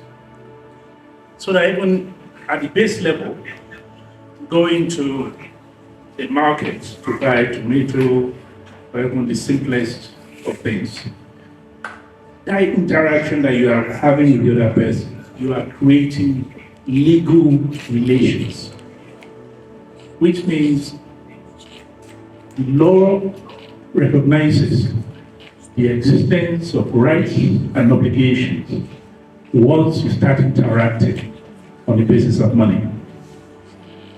And what that means is that when we move higher up the chain of business and we are doing a more formal type of business, the law becomes even more important. We have regulations depending on the sector. Pastor talked about the banks being regulated, or even ordinary businesses are subject to several laws. I think a couple of the pitches we had today, in fact, the two pitches we had, were on property. And property is one of the biggest sectors in Nigeria today. And it's also one that generates a lot of legal traction between those engaged in that sector and those who are buying and selling and those who are mediating the relationship, agents, lawyers, surveyors and all that. So my take would be that in everything we do, we keep an eye on the legal obligations that we are creating for ourselves, and also have an awareness of our rights.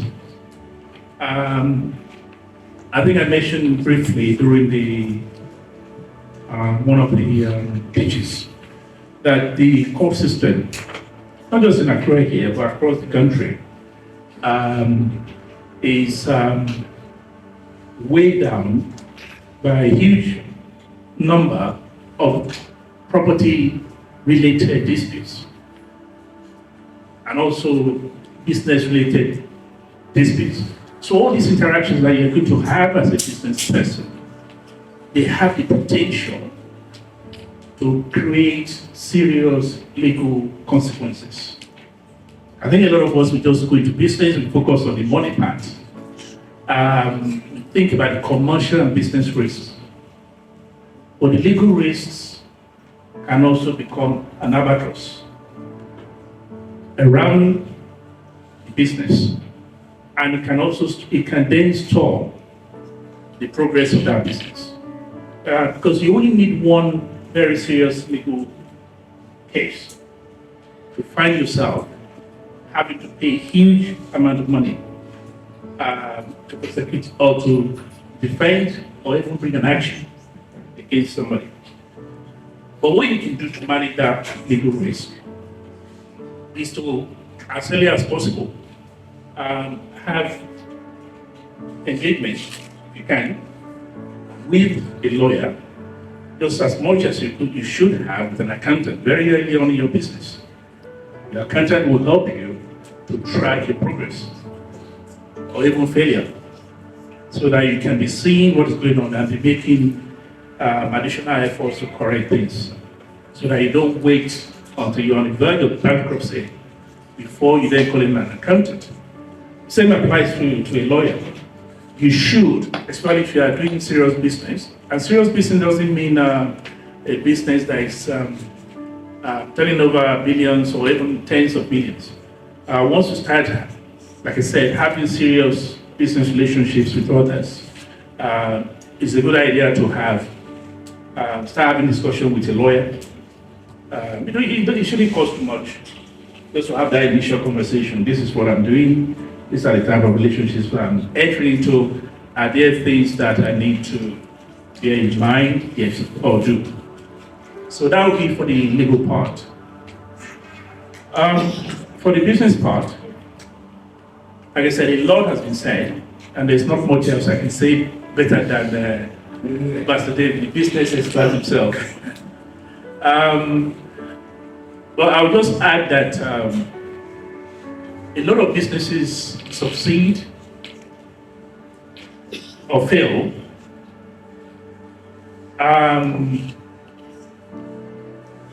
or rather, the difference between a successful business and a failed business very often is a very small, the difference is very small. So it's not the magnitude of the effort at times. We fail or succeed on very tiny little margins. So the margins are very small. But what I've observed personally is that many of us go into business having expectation of money flowing in and it's all going to be rosy and up and up and up. But in reality, most businesses actually fail. Most businesses fail, end up failing after people have invested a huge amount of money. So I want us to bear that in mind. And also I noticed that a lot of us, we have good ideas, we have good technical skills and all that, but we are very poor marketers. If you are not selling and you are not generating revenue, you are on the road to failure. However beautiful your office is, spending millions on your office to put a package out there, but if you are not bringing in the money, and there is nothing will rescue that business. So we need to develop a skill to go out there and sell our services and our products. Let people be aware of what we are doing. Don't sit in your office, go out. If you get to your office, as the owner of that business, you have a responsibility to drive revenue. To drive revenue, and the way to drive revenue is to go out there and look for those who are in need of your service. So this brings us to what Pastor was saying about need. Sitting in the office and waiting for people to turn up because you put on an advert on zero services called OS Hotel. It's not going to work. There are so many businesses out there. Everybody is competing for what seems like it's a market that is not expanding exponentially because the economy is struggling.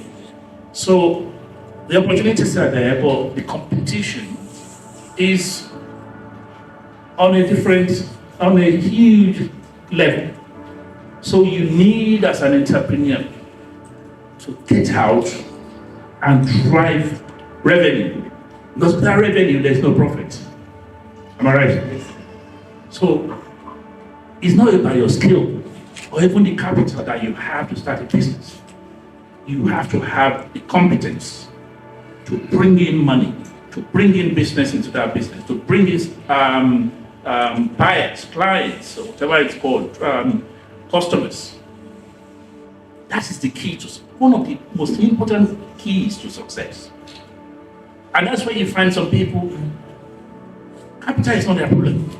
They start a business, they even start with huge amount of money, but come back in 2-3 years' time, the business is already gone. Whereas you see some people, they scratch the bottom of the barrel to start their business.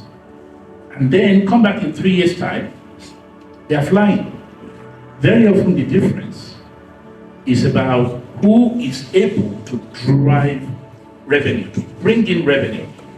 And that's connected to being able to sell yourself, sell your services, and sell the goods that you are selling. Thank you very much.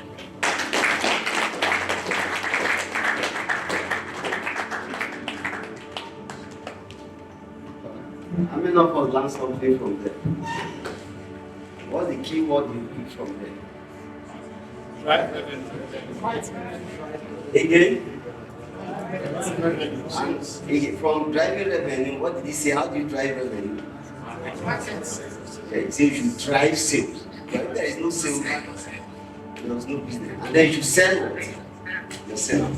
You see, I did mention something in Joseph. What he mentioned now, that's how Joseph started. He started by selling. Joseph sold himself. When he interpreted the dream in Genesis 40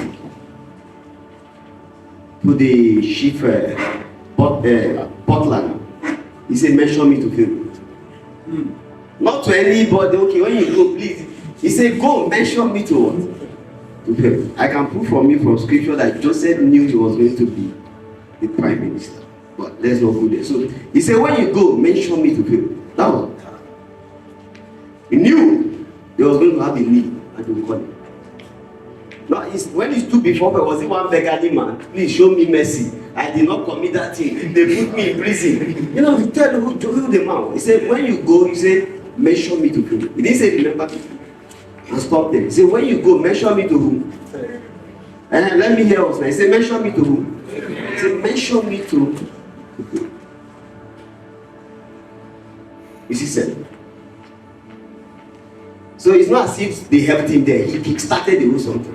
And when he stood before Pharaoh again, the last statement that Pharaoh made to Joseph in Genesis 41:13, the last statement he made, 13 or 14, the last thing Pharaoh said that, and there is no wise man in the whole of Egypt. You know what Joseph said? He sold himself to Pharaoh again. He said, choose you a man discreet and wise. They just told him that there is no wise man. It's just like standing, okay, we need a doctor that can cure this thing. He said, okay, you are the doctor now. He said, okay, go and get a doctor. He said, there is no wise man. Yeah, you are the only wise man. He said, Pharaoh said, there is no wise man in the whole of Egypt. And that's the first thing Joseph said, get a wise man. Go and get it now. But maybe you don't do this magician. No, you see principle. He said the scripture is able to make you what? Wise unto what? Salvation. It's not only about going to help you.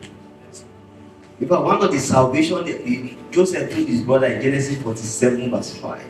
He said, God sent me ahead of you to save your life by great deliverance, by great salvation.